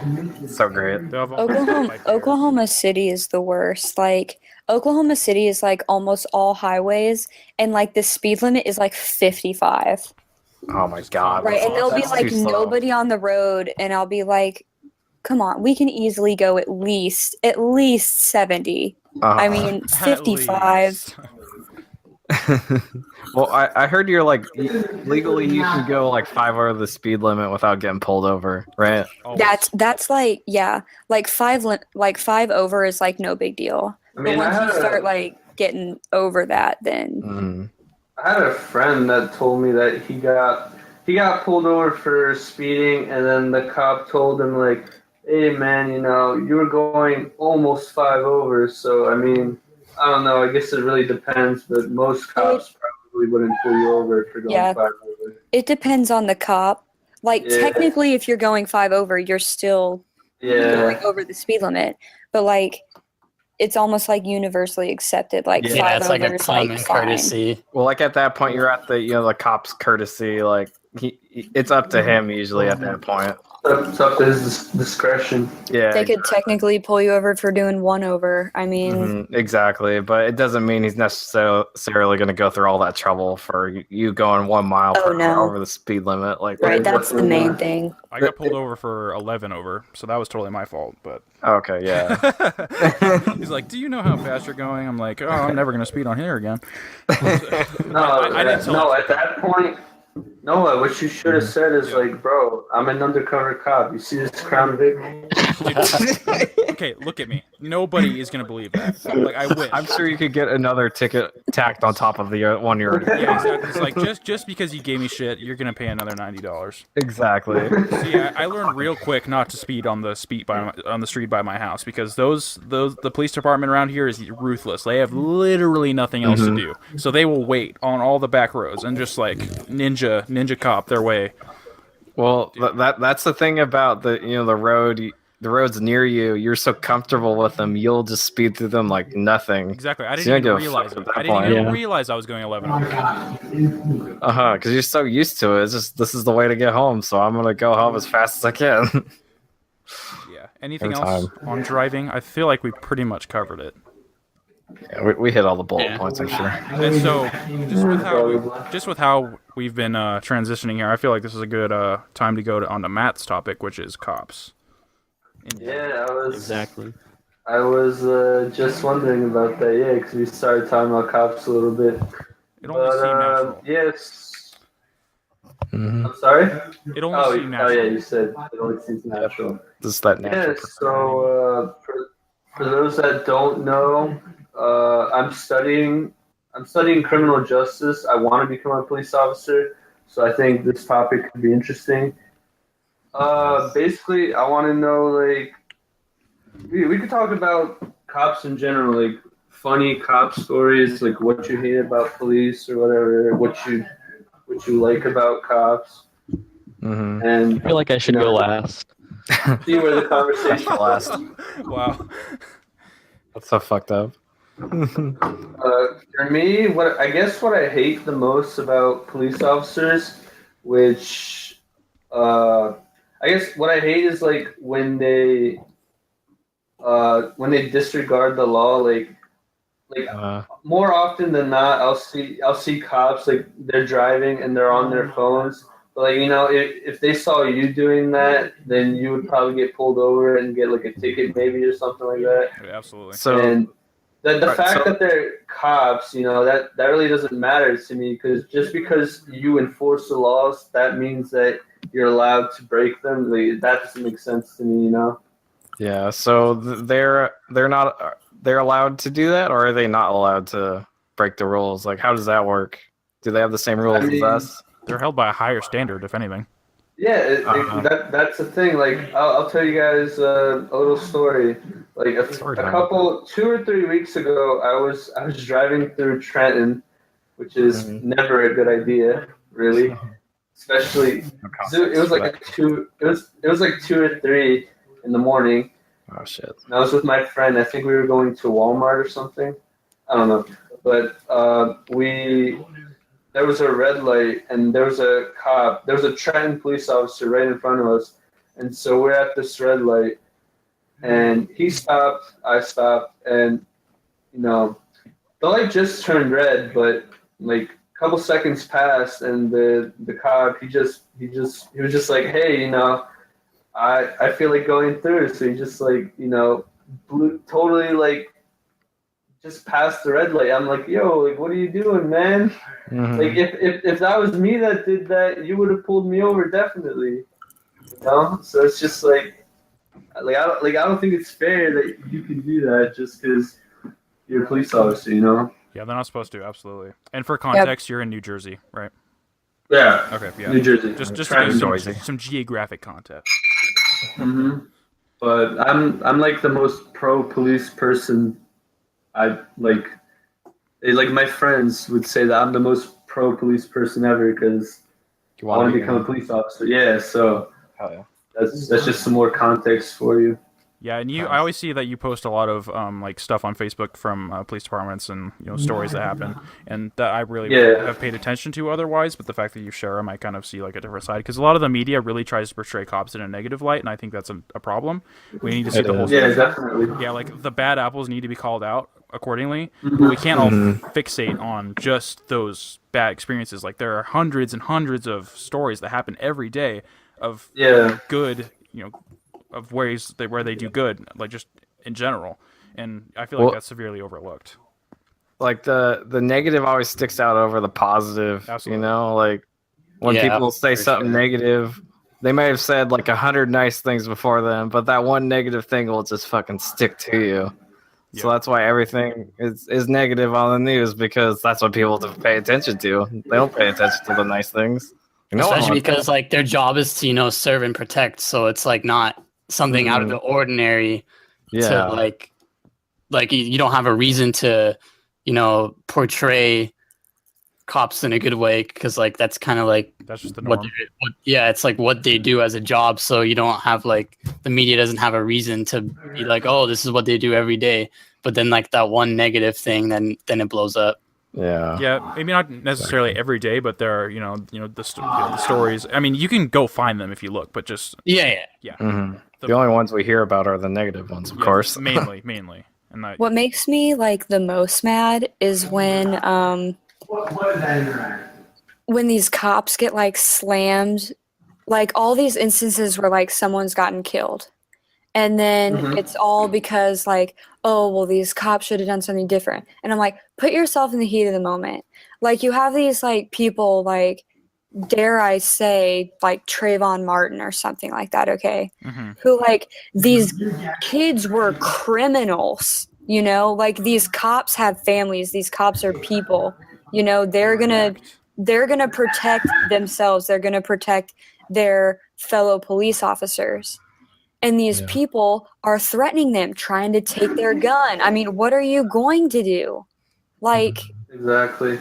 And I mean, I feel like one thing that I learned in my criminal justice classes that a lot of people might not know is that, like, when a police officer is in a situation where they might have to use, deadly force, they are literally trained in the police academy to shoot to kill. Like, they're supposed to empty their clip when they shoot.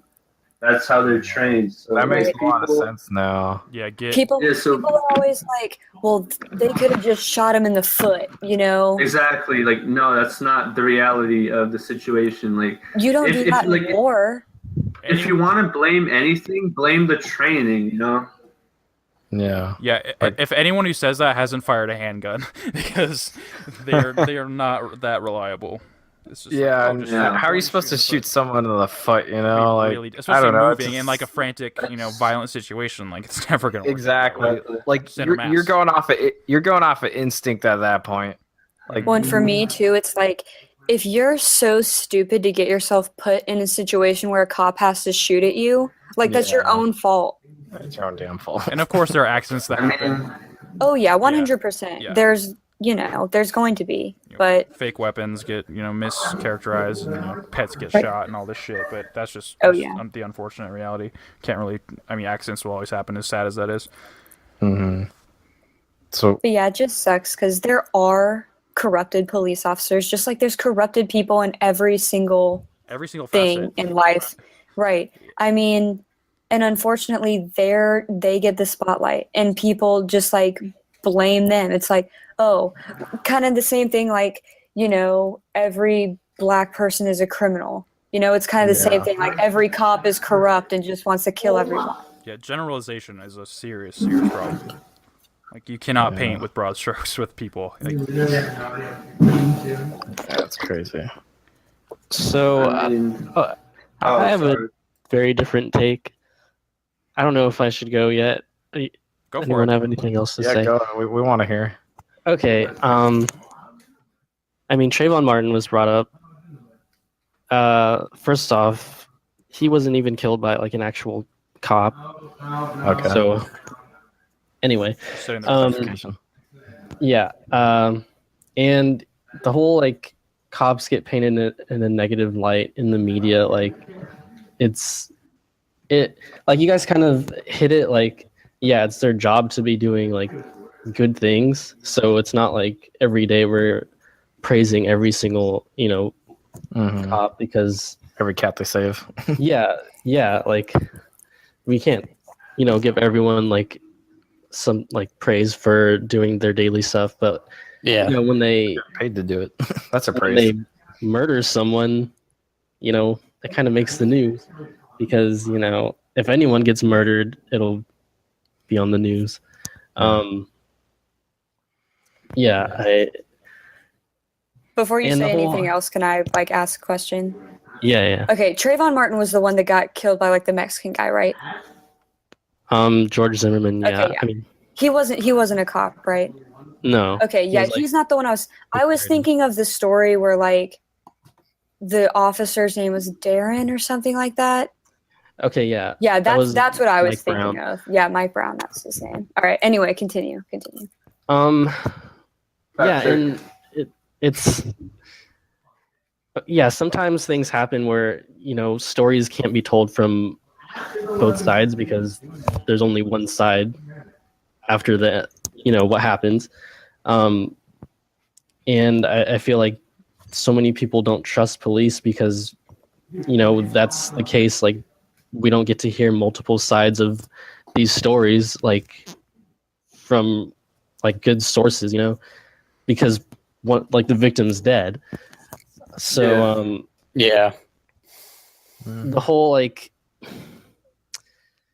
it sucks that like these cops are getting away with it because like they go to trial and that's what everyone wants, but like I feel like 99% of the time I don't know like actual numbers, but they're just getting off with either a warning or they're not even that, and it's just people who are being victimized by the police are tired of it. Like there should be punishment for anyone who kills someone, and I mean I've never had any like bad encounters with police myself, but at the same time I'm still very like extremely cautious whenever I see a cop on the street or anywhere. I mean, San Francisco, there hasn't been so much police violence, and I mean, that's Well, you live in a pretty liberal city, so there's but a bunch of racist cops going on. it's still like, it's not really the the location. It's the whole like. I feel like since for centuries, you know, the whole institution of law enforcement has been inherently racist, and Unfortunately. it's just I heard that's how they started out. Like cops, they started out by keeping track of like the slaves who would get away, so they go after them, you know, and get them down. You know, they take them back. So that negative stigma has stuck around since then, because that's what cops originally were. They're going after the slaves, and that's what I've learned about it. My mom was telling me about it the other day. Yeah, that's very true. I know for a fact that the New Jersey State Police and probably other law enforcement agencies as well, that they used to, like, you know, racial profiling. Like if you see like, for example, a black person driving or whatever, they would like look for signs or whatever. Like they would pay more attention to those drivers, basically. Like It's kind of fucked up. It's fucked up. And they there was basically the higher ups, the guys in charge of the police, they knew what they were doing. So the New Jersey State Police, they had a 10-year oversight. So they were basically like looking at them, trying to make sure, you know, that they're not doing this stuff again. And I will say that I've been on a couple of ride-alongs, you know, where you go with the police officer, you're driving around and you're basically learning about the job and stuff. And we pulled over this one woman or whatever for I think she was on her phone while driving, and we pulled her over. And then the officer, he was writing like all her info down in the computer, and I looked over to it, and one of the things that he has to keep track of is like the race of the people that he's pulling over. So he had to like put in that she was Caucasian. So it's race is a thing that, you know, they're paying more attention to now, like to make sure that racial profiling, that, you know, it's not occurring as much anymore. But obviously that's not something that you could just like stop with the snap of a finger. Like it's always probably going to be a thing. Yeah, stop racial profiling right now. Yeah, it's not great. Yeah, exactly. It's not like, that's just not possible. Yeah, well, what were you gonna say, Noah? I was just gonna say, like, like they kind of have to, you know, identify, you know, who would they stop, and, you know, race is unfortunately part of it. But that, you know, as long as they treat everyone equally in that respect, you know, they label everyone fairly. That's all I was really gonna say. Yeah, back in my town, I grew up in a largely like Mexican town, so it's like 95% Mexican there.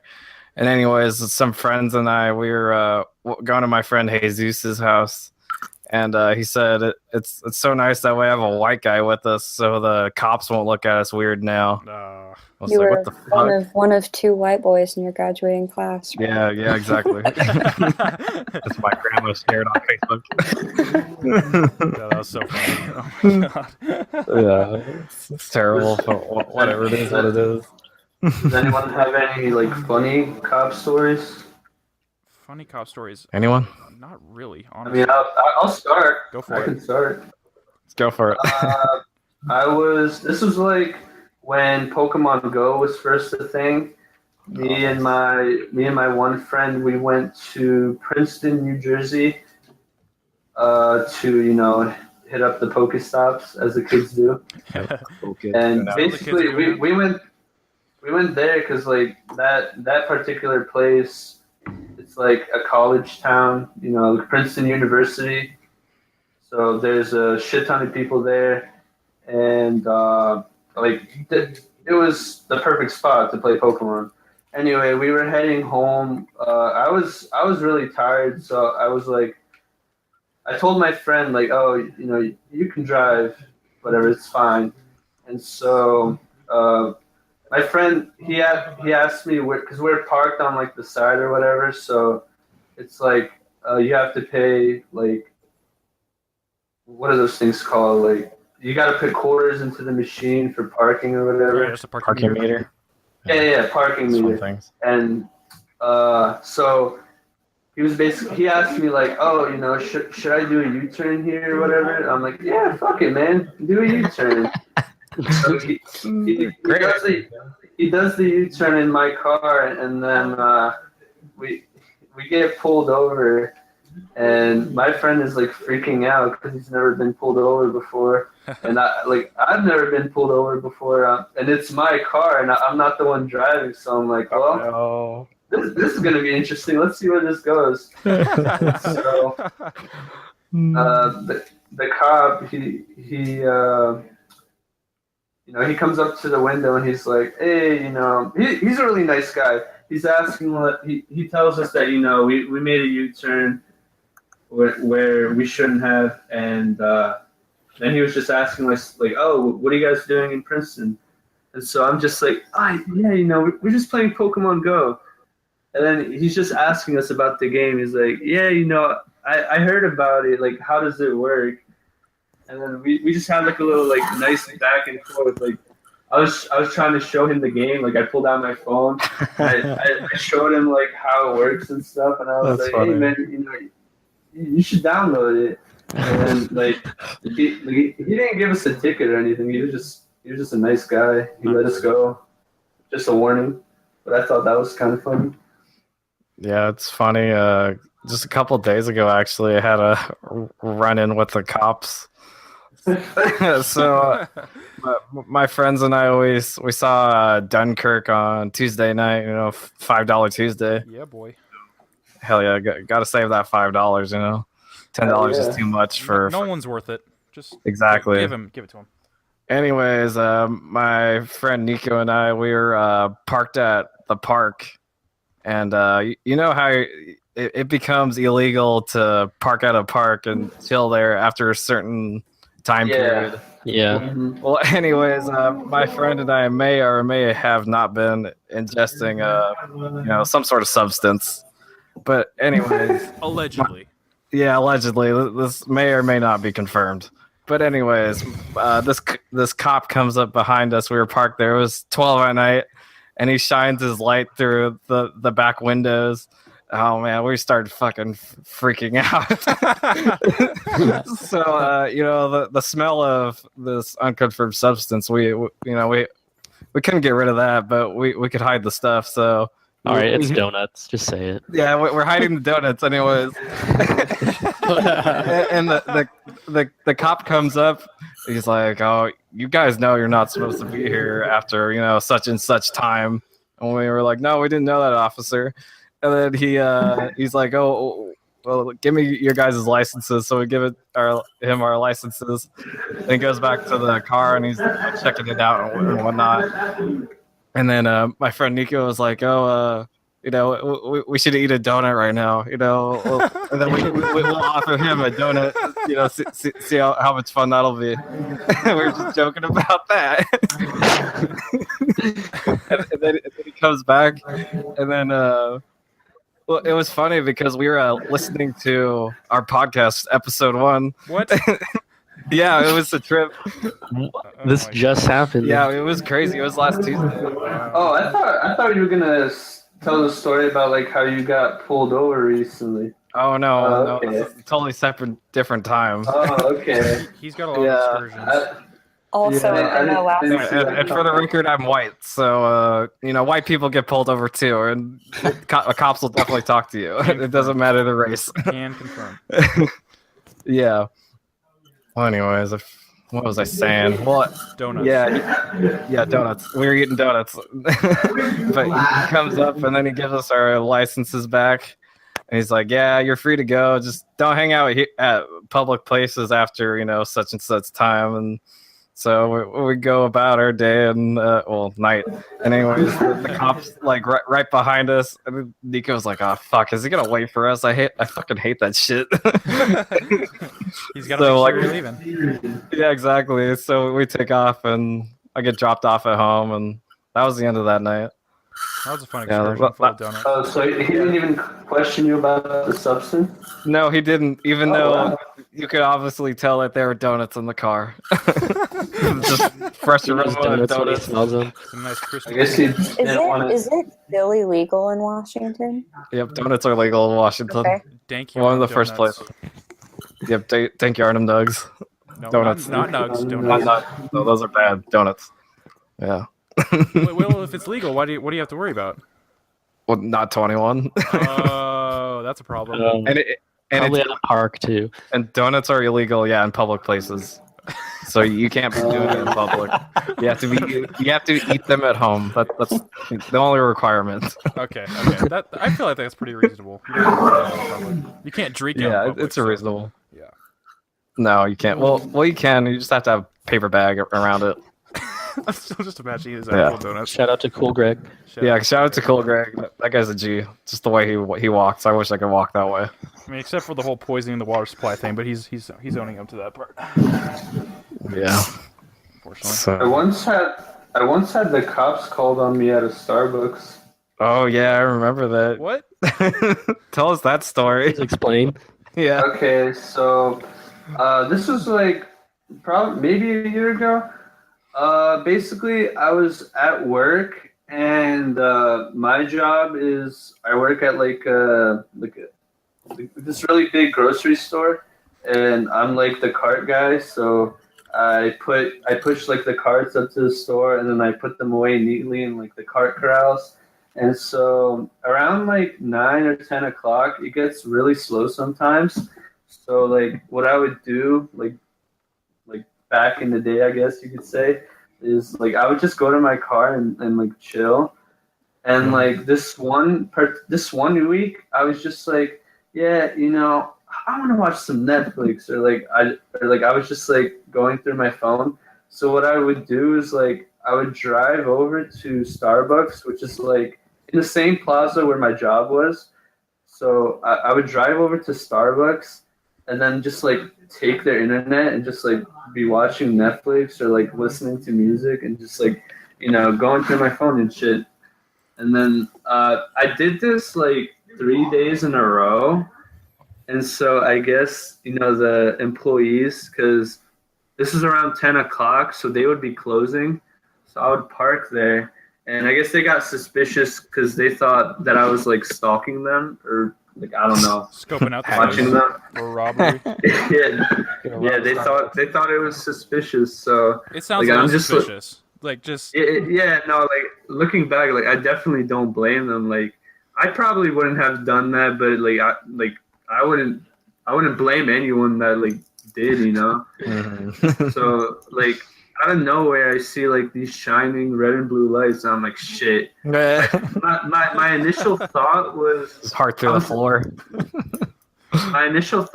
damn, I must have been blasting music too loud. not Peace with hanging your by this music. place at late at night. No, not so.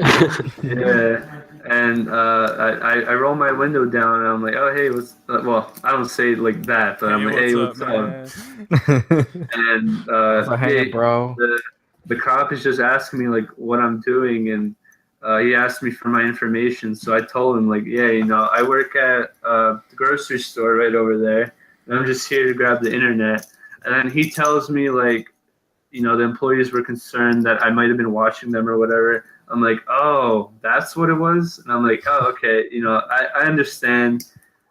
And he took my information down, and then 2 other cop cars came.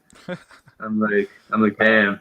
This is some needs serious backup. shit right here. Yeah. They're prepared for a bust. Got to deal with this Yeah. Wi-Fi stealing sap. I mean, Drop How it. dare in my town, not that much really happens. So that's what usually happens is backup. But yeah, I thought that was pretty funny. I'm but sure that's the most excitement they had all day. Yeah, we got a Hey, suspicious maybe. vehicle. He appears to be stealing Wi-Fi at the Starbucks. We need backup Yeah. right here, right now. And I haven't really gone back to do that since. Not because of that incident. It's just that like I don't really do that at work anymore. I only go to my car if like it's like super dead. So were you on a break, or were you just Nah, ditching? What were you nah. doing? I wasn't officially on break. Like my job, like once you get everything done, like the managers, they don't really come outside that often. So like I just chill, really. Yeah, because I know you FaceTimed me while you're at work and you're just in your car. I'm like, Yeah. are you supposed to be working? And you're like, nah, I I don't. mean, like when I get all my work done, it's like I can just chill. So Hell yeah. no, it wasn't really like a problem. Any other cop stories? Any more fun ones? I have none. Anyone? None? All right, Okay. we're gonna move on to Elijah. Okay, so my topic is what are things that you bought multiple times? And I'll start off with some of the things that I bought. It's mostly movies. I don't know why. I know exactly why. It's because you buy a movie when it comes out because you love it so much, and then, for example, maybe Guardians of the Galaxy, and then a few months later, maybe a year later, the whole collection comes out with all the movies, all the Marvel movies. So now I have like 3 copies of Guardians of the Galaxy. Why not? Wow. Damn. Give them away. Yeah. Yeah, I'll take one. Yeah, I everybody. can give you a code if you want it. Fuck yeah. Yeah, so I have multiples of movies. For some reason, 2 copies of Amazing Spider-Man. Why? I don't know. Why that one? Hey, that movie's actually pretty good, okay? It's not as terrible as everyone says. Okay, Homecoming just makes it look worse. I actually liked it when it came out, but Homecoming makes it look worse. I mean, I don't know. Last night I saw Homecoming for the second time with my sister, and I fell asleep halfway through. No. Yeah, I was tired, okay? I'll blame all right. Yeah. I'll allow it. And I already saw it, so I felt like I didn't have to stay up to watch it the second time. I can just take a nap. Yeah, exactly. I Just pay a loud ass $11 nap. that's what I went there for. Gotta have that background Sometimes on those are the worst, or the best, not the worst. Excuse me. Just We blessing kind in of disguise. brought this up earlier, but Skyrim, I own. Yep. I own on PC. I own the regular version and the special edition version. I bought it on Xbox 360. I bought it on Xbox One, the special edition, Jesus. and then I don't have my Xbox anymore, so I got it on PS4. And I'm probably gonna get it on Switch. Do I have a problem? Absolutely. But There's motion controls. Holy An shit. untreatable problem. it's not. I just want it on the Switch to just mess around because that just sounds great. I feel like all of us have bought Skyrim several times, or a good majority of us. It's gonna be on. I bought it multiple things. once. You bought it once? What'd you buy it on? PS3. The worst version? Literally, It wasn't even version. that bad. Because that game fucking chugs after a couple hours. Like, what you have to do to get around that is by turning off autosave. So it won't. That's the unwritten rule of Bethesda games. You just turn on. I did turn off autosave, and then I died and lost like 4 hours of progress. Oh, yeah. That was the last time I I played. have that story too. Yep. Lost like 3 hours. Had to play last 3 hours. Not fun. But yeah, I was, I've bought Skyrim a couple times. I bought it on PS3, the original one, and then I lent it out to a friend, and I didn't bother for asking it back, so I went out and bought the Legendary Edition. Well, there you go. So you Upgrade. all the DLC. Yeah. and then most recently I bought the Xbox One version because of the better mod support compared to PS4. That's honestly a great version. Like Yeah. it has most of the good mods from the PC community. So you really can't go wrong with that one. Mhm. And it Yeah, runs. you get best of both worlds in that game. Yeah. Like, because in the PS4 version, you get the stripped down mods, not the fun You ones, don't and get then anything. Nothing. exactly like barely anything. Because you're not on the PS4 version, you're not allowed to put like copyrighted stuff in there or something like that. Yeah, even though Fallout 4 has a ton of copyrighted content, like Deadpool and Batman and all kinds of crazy. Exactly. But Yeah. I don't know. The rules are kind of fuzzy, or they just don't Yeah, want it at all. there's a definite gray line there. You don't know what's going on. Yeah, I don't think they paid. But attention. yeah. It's fine. And then another game I bought multiple times was Borderlands 2. Oh, yep. That's a good one. That's a fun one. Yeah, like The handsome I collection. bought that. Yep, I bought it on PS3, and then I played that for several hours, and then I bought the Vita version. Ooh. Okay, like people talk shit about that version, but it's a lot of fun. It's fun. It's fun. It's fun. It's fun I just for can't- what it is. I mean, Yeah, after playing I bought it on FPS, it's- Micah's recommendation. It's not that bad. Yeah, well, if you go into that game with realistic expectations that it's not going to be that great, it's a good time because I put a lot of time into that game. It's And hard to then- go back from 60 FPS on the PS4. It's Well, so Yeah, smooth. it's, Yeah, it's so smooth. good. It's so smooth. Just- And then after that, I bought the PS4 version and I transferred my save from the Vita to the PS4. oh, that's cool. So didn't I know you don't could know. do that. Yeah, I thought it was cool how you can just transfer your save from console to console Yeah. and still have. Yeah, that's why I got the Vita version. hmm Okay. Just take it on the So I could, go. I played it at work, and I Do you ever work? Mhm. I was able to play like side missions. It doesn't work. I do. Trust me, I do. All right. I trust you. I'll take your word for it. I mean, let's just say It's hard. I played a lot of Vita at work. Let's just say that. You can never play Like, too what much would you Vita. say? Yeah, what would you say your percentage of Vita playing? Like, what is it at work? Like, out of everything, did you say it's like I mean- 25% more? Somewhere around that range. Like, Yeah. let's just say like I grinded out a lot of like trophies for Uncharted Golden Abyss at work. Yeah.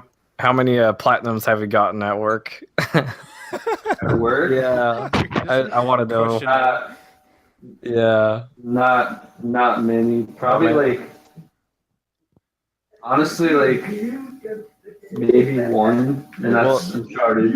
And then you helped me get a platinum while you were at work. Oh yeah. Yeah. That's, So, okay, when I was this was like a separate time, but at one point I did go to that Starbucks I mentioned before to get Wi-Fi for my Vita so I could help Micah get the last trophy he needed. Hell yeah. That's amazing. I was so happy about that. I remember you like posting it on the Kind of Funny Facebook page and everything. Yeah. That's worthy. That's worthy of posting. Yeah, it was a good time because I was having trouble getting that one where you have to play, or it was for PlayStation All Stars Battle Royale, and I was having trouble getting that one where you have to play a Wi-Fi match with someone because hardly anyone owns a Vita, let alone with PlayStation All Stars. Wait, does the I was PlayStation like, All-Stars bro, work? I got you. Yeah, it's a really good version of it. I might have to It's- pick that up for the plan. Yeah, it's a good one. It's a lot of fun. It runs really smoothly, nothing wrong. Definitely. Okay. Yeah. I'll Yeah. definitely look, check that out. Recommend. And then the other one I had trouble with was the trophy for was it like killing three people? Killing at three one time? people Yeah, at with, like the same time or something. yeah. So Matisse was giving me pointers on how to do that, and he just told me build up the bar, to level 3 or whatever, and then use it and kill everyone, and you're good. That's how I got. Those pro strats. Yeah, exactly. I Sorry. mean, Max, do you have anything that you've bought more than once? Not that I know of. The only thing I know of is Transformers, the first movie, and that's because that's my dad's favorite movie, Of and all he time? lost it. Interesting. Of all time. All My right. God. Wow. My dad loves that movie. Wow. Your dad. Like, He's not American. He's not American, so Okay. So one day he realized it was lost. So I bought him like another one, and I found the original one like 2 months later. Yeah, too. I shouldn't talk any smack considering I saw that the first 3 days it was out. In a row. Yeah, I really loved it when I was little, but it was 2007. 10 years I old. was 10 years old. Shout out to What the Transformers. Yeah, I think it's 2007, 2007. really? That's crazy. I think I found a oh my Transformer. God. We're getting old, guys. Wrong one. No, I know. I don't like Marky Mark. We're talking Ladies Man 637. What was it like, ladies man? What was the numbers? Like, I can't remember. One of the numbers. He got it on eBay. I never put much thought into buying things twice, but man, am I bad at it. Like, I'm sitting here thinking, and I'm like, oh my God, like, I own multiple Green Day albums, like, Oh, there we more go. than once. So sorry. I own Oh, every single version of Call of Duty Black Ops that was ever released. PC, DS, PS3, DS? 360. That's not Yes, even the same yes. game. That's not even the same game. I know, but it was That's Black definitive Ops, okay? edition. Black Ops Did you wreck Declassified? waves online on DS? Oh my god. Is it even a shooter? Like, how does that work? It is. Okay, the You use campaign the- wasn't that bad. But the zombies mode, you get hit once, you gone. It's bad. Gone. But yeah, I mean, y'all have seen the picture on my Instagram of me holding up all my Black Ops. What's your Instagram? Pimp your Instagram. At Mortar Der Party Panda. Go look there at you- it. And that's where the beginning of the Emma post started. Right. Oh, right. I know. Yeah, we found that But the other day. other games, GTA 5, I bought on 360 when it came out, bought on PS4, bought on Xbox One. Don't even own the game anymore, but I bought it 3 times. All right, I feel like it's pretty common. Wow. Like you do it like Xbox 360 and then the current gen and then the PC. Yeah. Yeah. Fallout. Oh my god, I own Fallout on 360. On 360, and then I have the mini nuke collection, so I have all of them on PC on disc. I'll buy that. But then for I you. also own no, thank you. I also own the collector's editions via Steam. So like I own Fallout 4 times, or Fallout 3 4 times. Oh man, Fallout 4 times would be nice. I feel like that one is Lots worth of Fallout going on it. there. That one is worth it. Yeah. Are there See, the thing is, you guys are all like collector people. Like, you guys all have like, Oh, hardcore. your collections Yeah. of stuff. So I'm not really a collector. So I guess it makes sense that I don't have multiple I mean, I have a things. So few- you guys all have the Funko Pops Only a few. Yeah. and whatever. a few being my Yeah, I'm- Funko Pops. I never really thought about it, but wow, like I'm really bad at doing that. all the And money I know, like, my gone. Like Just think about it. my dad will be like, "Why are you buying that? Like you already own it." And I'm like, "Well, I want another one." Like Gotta complete I won it again. That's when there's a problem. I think. like That's the bad I own American Idiot on CD 3 times. I have 3 versions of American Idiot. CD? Do you own it on Yes. vinyl? I don't own it on vinyl. Okay, I that's own actually 2 the Green one Day that's worthy. albums. Okay, that's okay. If you're gonna get something again, get it on vinyl. That's actually the one like the collector's item. I have 2 Green Day albums on vinyl. Okay. The only issue is I hate reprints of vinyls. I want the originals, and those are harder to Makes find. sense. I Right? respect Like that. I have an original like 1969 or 70 Abbey 69. Road Beatles, which is like Dang. my prized possession. How much is But that I worth? own. I get this. I got it at Salvation Army for like 50 cents. Oh my gosh. Shit. I know. That's like priceless. But Still. I own 2 Green Day albums. They're both collector's edition. So I own International Super Hits on orange vinyl, and then I own Revolution Radio on like red vinyl. Revolution Radio. And then I own every single Green Day CD, and then I own American Idiot twice. So I guess technically, if you count the vinyls, then I own like at least 3 Green Day CDs more than once.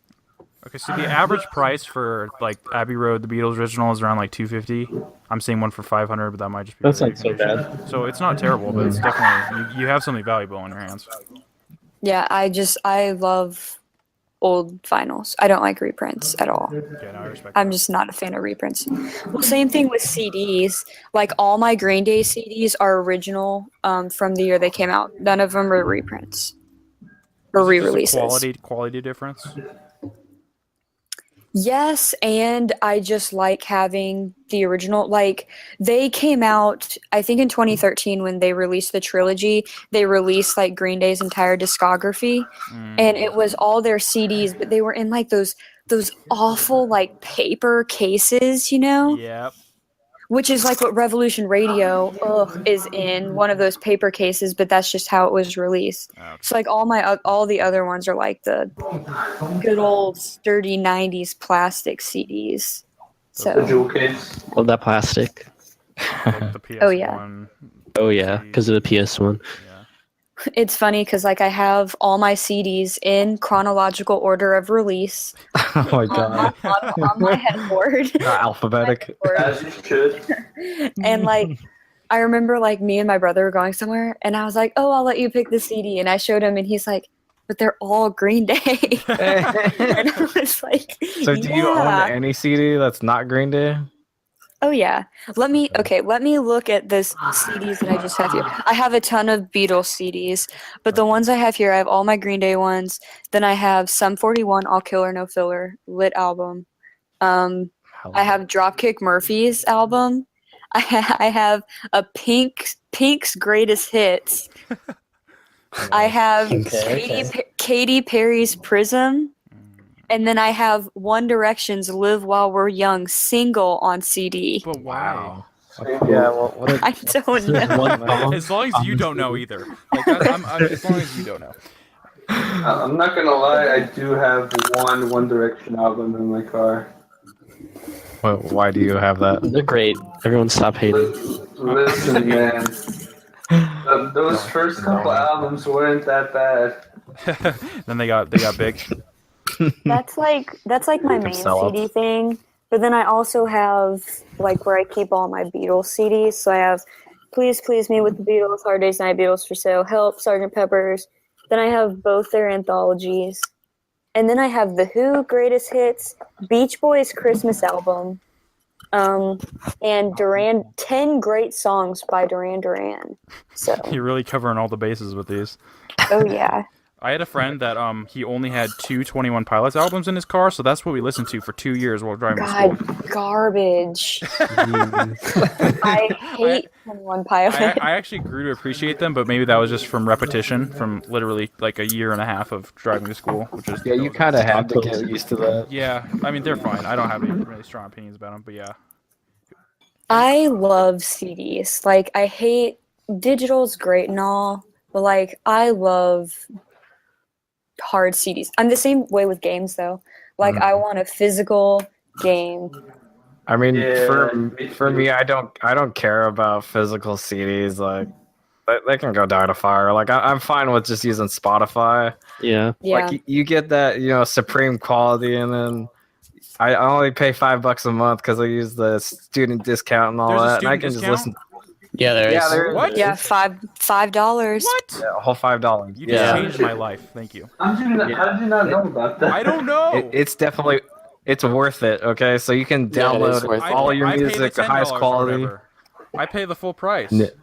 Really? Oh, you got played. I got. Oh, I mean, it's man. worth it. That's the bill I like paying every month. Uh Besides all huh. my Yeah, Patreon that's stuff. that's the one worth it. But It's worth it, but save the $5. Jeez. yeah, save I that think $5. For me though, it's also like I'm such a freaking hoarder. Like I collect everything. Like I have freaking cassette tapes.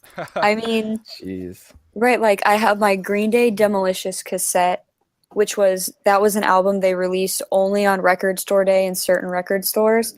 And I called all over Kansas City trying to find one, and I finally found a record store that only had the cassette in stock. So of course I got it. You just got it. Yeah. And then right. And then of course Dolly Parton's Greatest Hits.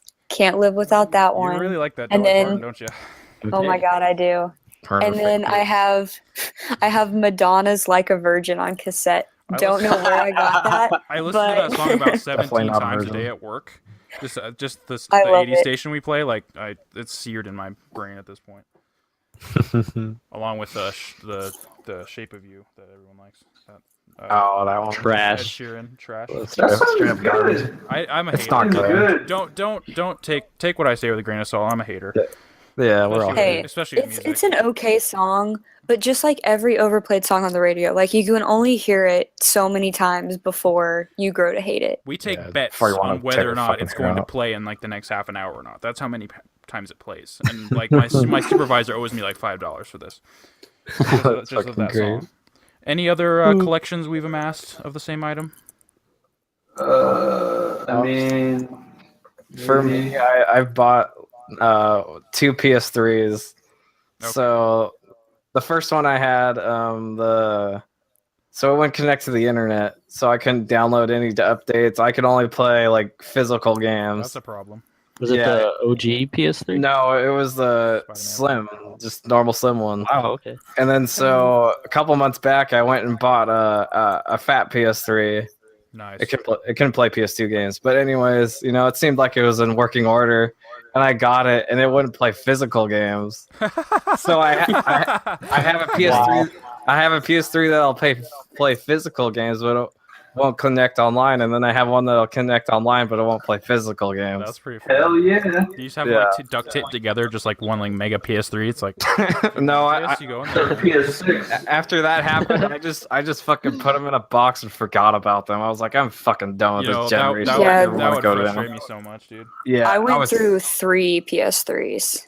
3 PS3s. Yeah, Damn. I had the first one I got because when I got a PS3 like so late, and I only wanted one so that I could have it in my room and I could play. Like for me, I was like, I want to be able to play my PS2 games on it, and yeah. So the first one I got, my dad bought off Craigslist, and bless his heart, he didn't freaking test it. So of course, when I got home.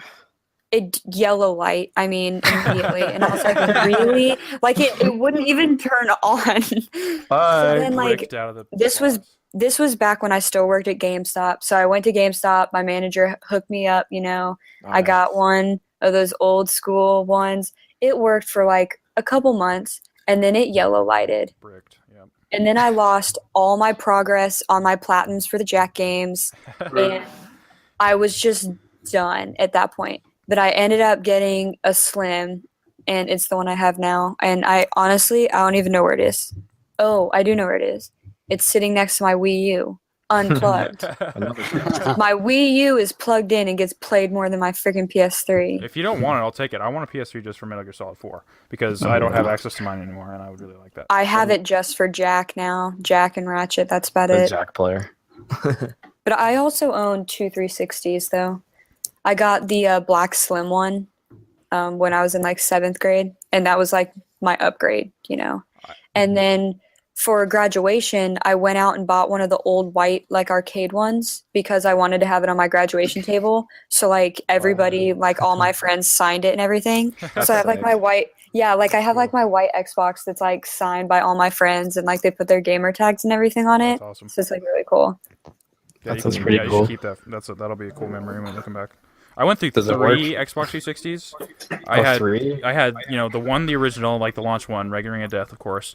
And then no, actually 4. Of course. 4. Or Okay, so Jesus. the white one comes out. God. Gotta play whatever the fucking launch game was at the time. And you know, played that Red Ring of Death, sent it in, got it fixed or whatever, played it for a while, Red Ring of Death. Then they launch, you know, the Elite. It looks smexy, gotta have it. Get that. It wasn't Red Ring of Death, but something else broke it. It wasn't like nobody like hit it or anything, but it just busted inside, bricked.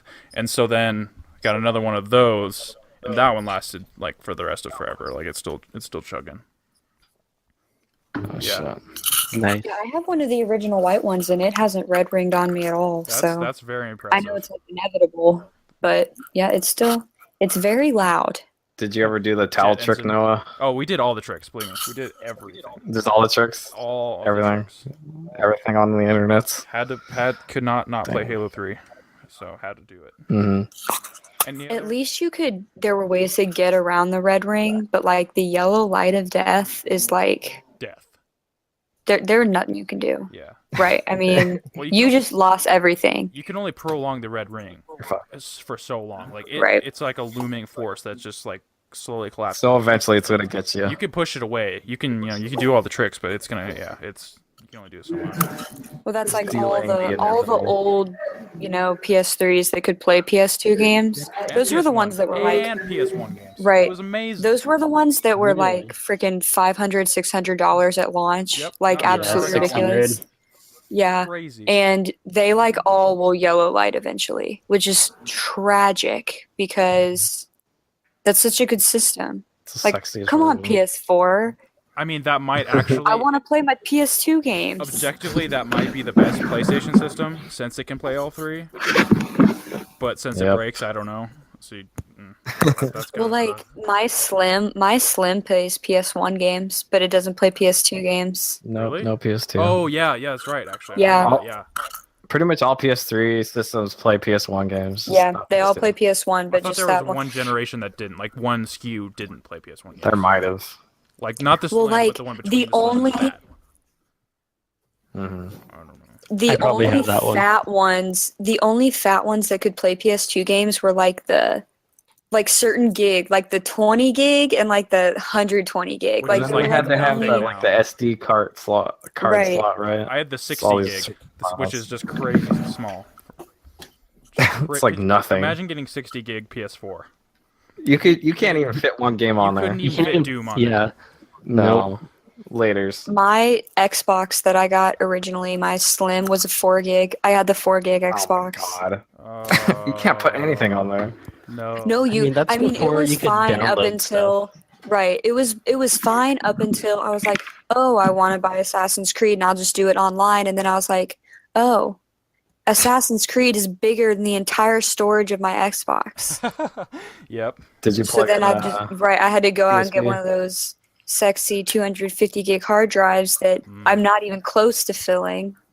Back Nice. in the old days. Most of my Xbox 360 storage was filled with demos because I would just download every single demo that came out because that's just what I did. Demos are One of those lit, people. man. I mean, they were lit, and now rest in peace.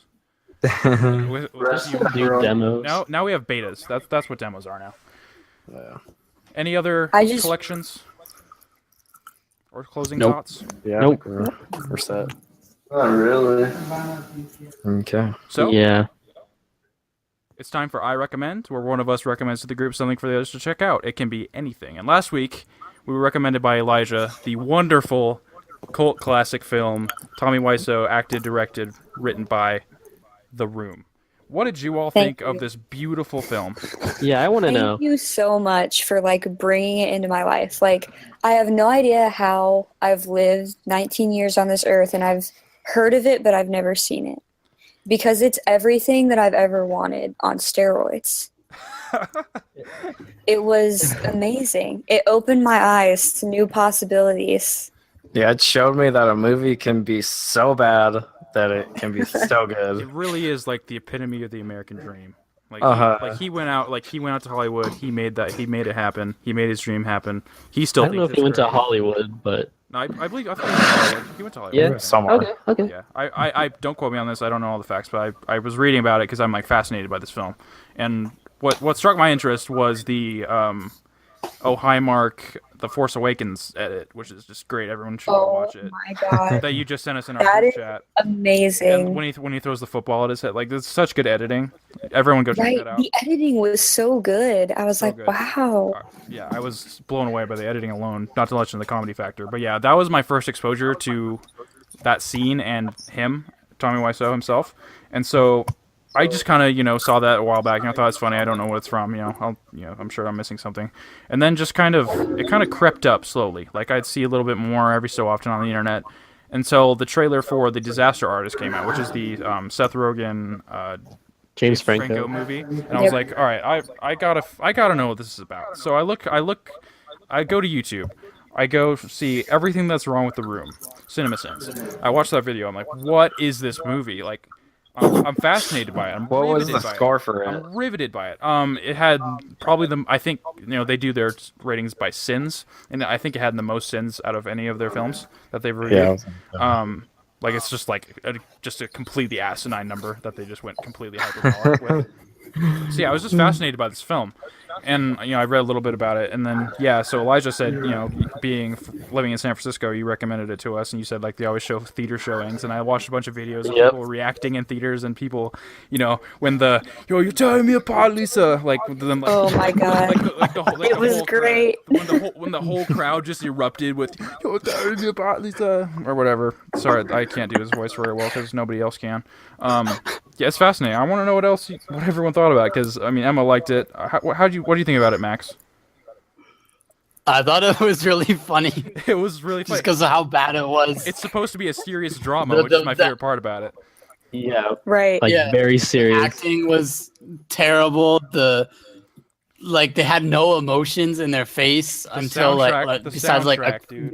Yeah, so soundtrack was Soundtrack. really misplaced. The worst green screen I've It was probably ever great. seen on film. Right. yeah. Why did they even And need then- to shoot that on a green screen? It's I feel like they just go out to any roof in SF and shoot that, and it'd look Yeah, fine. No, that's dangerous. That's And there was dangerous. some really Yeah. bad like lip dubbing in there, wasn't there? Oh, the ADR. Don't even get me started on the ADR. Literally. Yeah, that was bad. He wasn't even moving his mouth half the time, and he was. Yeah. He wasn't. Especially in the beginning scenes, I noticed like it's so bad. But he genuinely believes it's a masterpiece. So I mean, good for you. I don't know dude. how he could think that. I mean, when you invest that much energy into something, I mean, you gotta love it. But most people can see Yeah. after, especially with so much time removed. And what's his new film that he's coming out with that also stars the actor with Mike? What is it? I watched It's the trailer. called Best Friends, and the R is like Yeah. in parentheses. I noticed his acting has improved drastically. Which I kind of, Tommy Wiseau's. which kind of hurts to say because I would have loved to just see him just go at it again. Exactly. He's way better. He's like way more eloquent now. I'm like, damn it. Oh yeah, he needs to suck Like- again. He really embraces. What blew my mind was like how he literally has no emotion in any scene. He doesn't know. He doesn't know. In how to any at all. scene. I'll do anything for my princess. It's like it might be the most quotable movie I've ever seen, which is crazy because there's a lot of quotable movies. I highly recommend that everyone go check out his website www.tommywiseau.com. Look at his store. He has everything from just copies of the movie to an underwear line. You got bobbleheads, you got shirts, you got hoodies, you have literally Jackets. anything you can imagine. Like it's incredible. Support this man. Yeah, support this man. He has to eat. Like he worked hard No, over 10 he years put in ago. time. He put in like, the time. No matter how bad that movie is, like people put an effort into it. Exactly. This is Like, somebody's favorite movie. Like every movie is somebody's favorite movie. Exactly. No matter how shitty it is, there's some kid out there who just fucking loves this movie. And we can Well, all enjoy it. I love it. I was watching this YouTube video, and this guy was talking about how was it halfway through the filming of that movie, his whole crew quit because they were like, "This is so fucking bad. This is We don't want anything to do with it." So they all quit, and then he had to go and find a whole new crew to continue with that movie. So That's that kinda guy, interesting because like it was already bad, so I couldn't even really tell that there was any difference because it was bad to begin with. So it was actually pretty cohesive. in that yeah, respect, so yeah, Good exactly. on It was them. bad beginning to end. good on them. And also just to point out, basically if you buy anything on the site, almost all of the items include a free copy of the DVD or Blu-ray on the site. So go pick it up, support him, and I believe he actually signs them on if you buy them from here. I read Definitely that worth. somewhere. Yeah, definitely worth. Go, just even if you're not going to buy anything, just go look and go watch The Disaster Artist when that comes out. I'm sure they're going to do him justice. Support this beautiful man and this beautiful Yeah, movie. support this beautiful man. Watch his new film. Man, I just don't know what to say about it that already hasn't been said. It's ridiculous. The script is terrible. The acting's terrible. But it has this weird charm to it. Like I couldn't help but enjoy myself watching it, even though it was really awkward. The sex scenes were super awkward and lasted Oh my god. lasted way too long. I just skipped them. I was like, I can't. Like I just skipped through them because Best part. okay, there were miss a three lot. within the first like 15 minutes. Okay, I was Yeah. just like, 3 come minutes on. almost. It felt like 3 minutes. Right, I was like, oh, they're and- banging. Like they tried so hard and it was so bad. They lasted way too But like long. when I was watching it, I was like, I can't tell if these actors are the worst actors I've ever seen or the freaking best actors I've ever seen. Because they're either so freaking bad that they don't understand what's happening, or they're so genius Or they're so that in they on the can joke. keep acting right. Yeah. And like, because I would not, like, I could not be in any scene with him and not die laughing. Every Like, time he opens his mouth, oh man, I can't imagine how awkward it would be to shoot those scenes, especially like I think probably like the third scene, like they're on like the stairs, like Lisa and Mark. It's like that just looks like the most uncomfortable thing you could possibly do. It's hard to tell if that movie is a bad drama or a good comedy. It can go one of oh, either. it's amazing comedy. I don't think you can really put labels on this film. I feel like it transcends the genre that it's Exactly. Yeah, nothing is even near like the genre or the quality of this film. I mean, quality I- is objective, and it certainly is quality. I just love the subculture that it's produced. It has such a great like cult following. Yeah, because like you were saying, like I was watching like videos of like all those really popular scenes, like people watching them in theaters, and it was awesome. Like people are so into it, they're like Yeah. quoting the entire movie. They're like I'm like, cheering. The whole time. yes. Yeah, love it.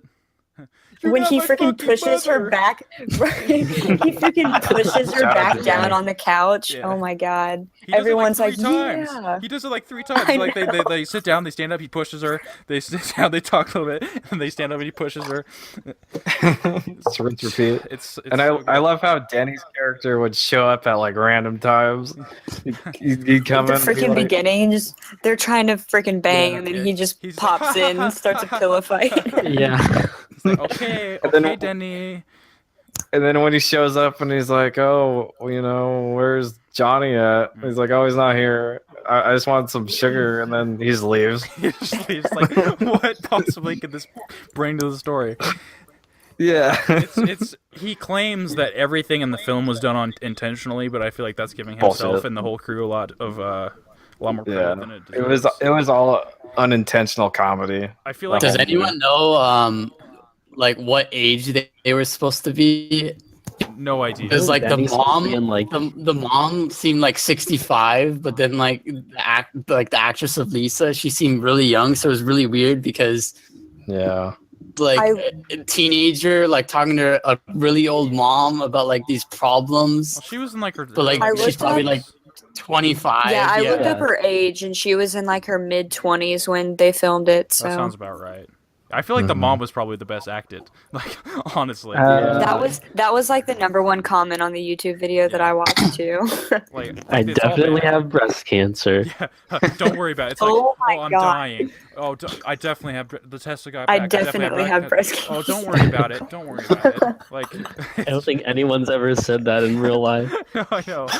Oh, don't worry about it. The technology's catching up. Like, you know, the survival rate's going up. Like, whatever she said, it's ridiculous. What were some of your favorite quotes to close out with? Oh. Tough one. I don't have a favorite quote, but my favorite scene is when they're playing football in the alley. You mean like every other Um, scene? Yeah. There's one specific one where Mark like gets really intense, or what is it, Mark? It's Yeah, Mark. it's Mark. Oh, hi, Mark. Mark.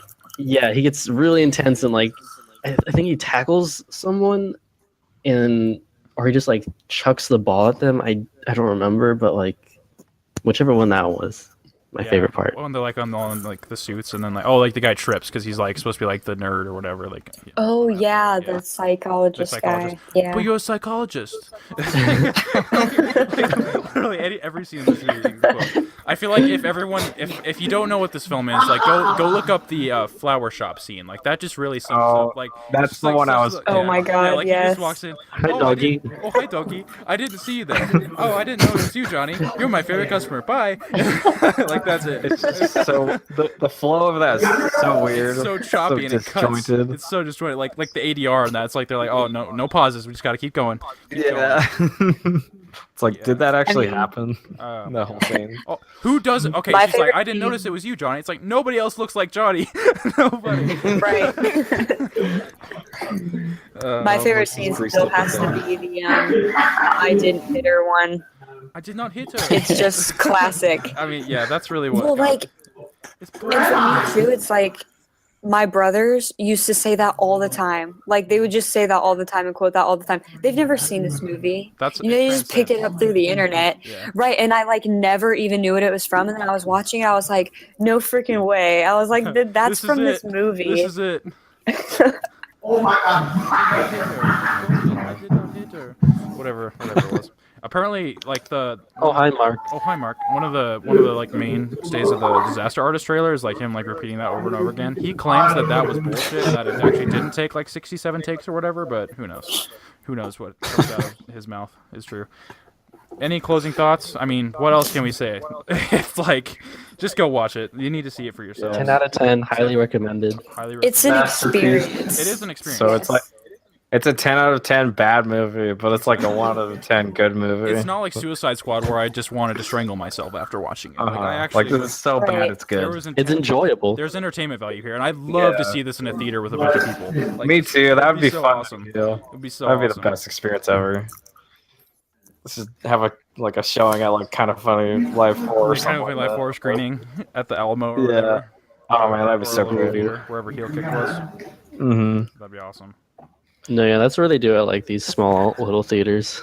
Nice. How many do you have over in SF? Because I mean, I imagine that's pretty. Sure, they're all- Theaters in general or small Well, ones? like the small ones, yeah. I mean, there's a few. There's quite a few. Okay, because there's definitely a lot more than where I'm at, but there's nothing here. So Yeah. They're not great, but like they're around. they're around, yeah. This has been episode Yeah. 2 of Gridlife Digest. Thank you so much for listening. You can head over to gridlifedigest.com to see everything we post and consider subscribing on iTunes or YouTube so you never miss a topic. I just also want to say thank you to all the positivity, all the positive support we've gotten on our social medias, especially our Thank you. Facebook and our Twitter. Yes, thank you. Yes. so Keep much. on sharing.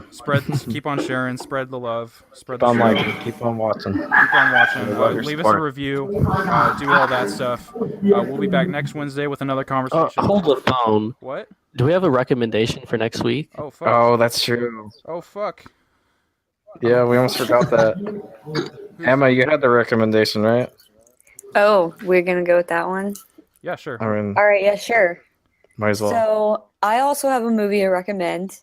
It's called All Cheerleaders Die. And it's okay. I know, Max, don't freak out, okay? It's not a horror movie. I mean, Don't it's piss your pants yet. definitely like it's a cult classic that was meant to be a cult classic. Okay. Like I like this trend. I like this it trend. knows, right, like it knows that it's absolutely absurd, but it's one of those movies that like something will happen and you're like, okay, there's no way it can get crazier. But then it just keeps like piling on top of each other till by the end you're just like, that was the best, hour and a half I've ever spent of my time. Do you know where it's available to watch? It's pretty recent. It used to be on Netflix. I know if it's not still on Netflix, you can definitely find it, online somewhere. Probably up for rental. Find it. Unlike the room, Oh, where you yeah. have to like either go to Tommy Wiseau's house or find it on YouTube. Shout out to those people on YouTube that actually had the full video though. They had to Like, they you had the to real title it weird. MVP. Yeah, they had to title it weird To get around the. to get Yeah, it was around like Bad Lifetime Movies. Yes, or something. Scary Lifetime Movies presents Yeah. The Room. That was funny. All right, well, thank you guys for listening. We'll be back next week. Have a wonderful Peace rest out. of your Yep. week. Love Peace you, out. beautiful people. Bye. Love you.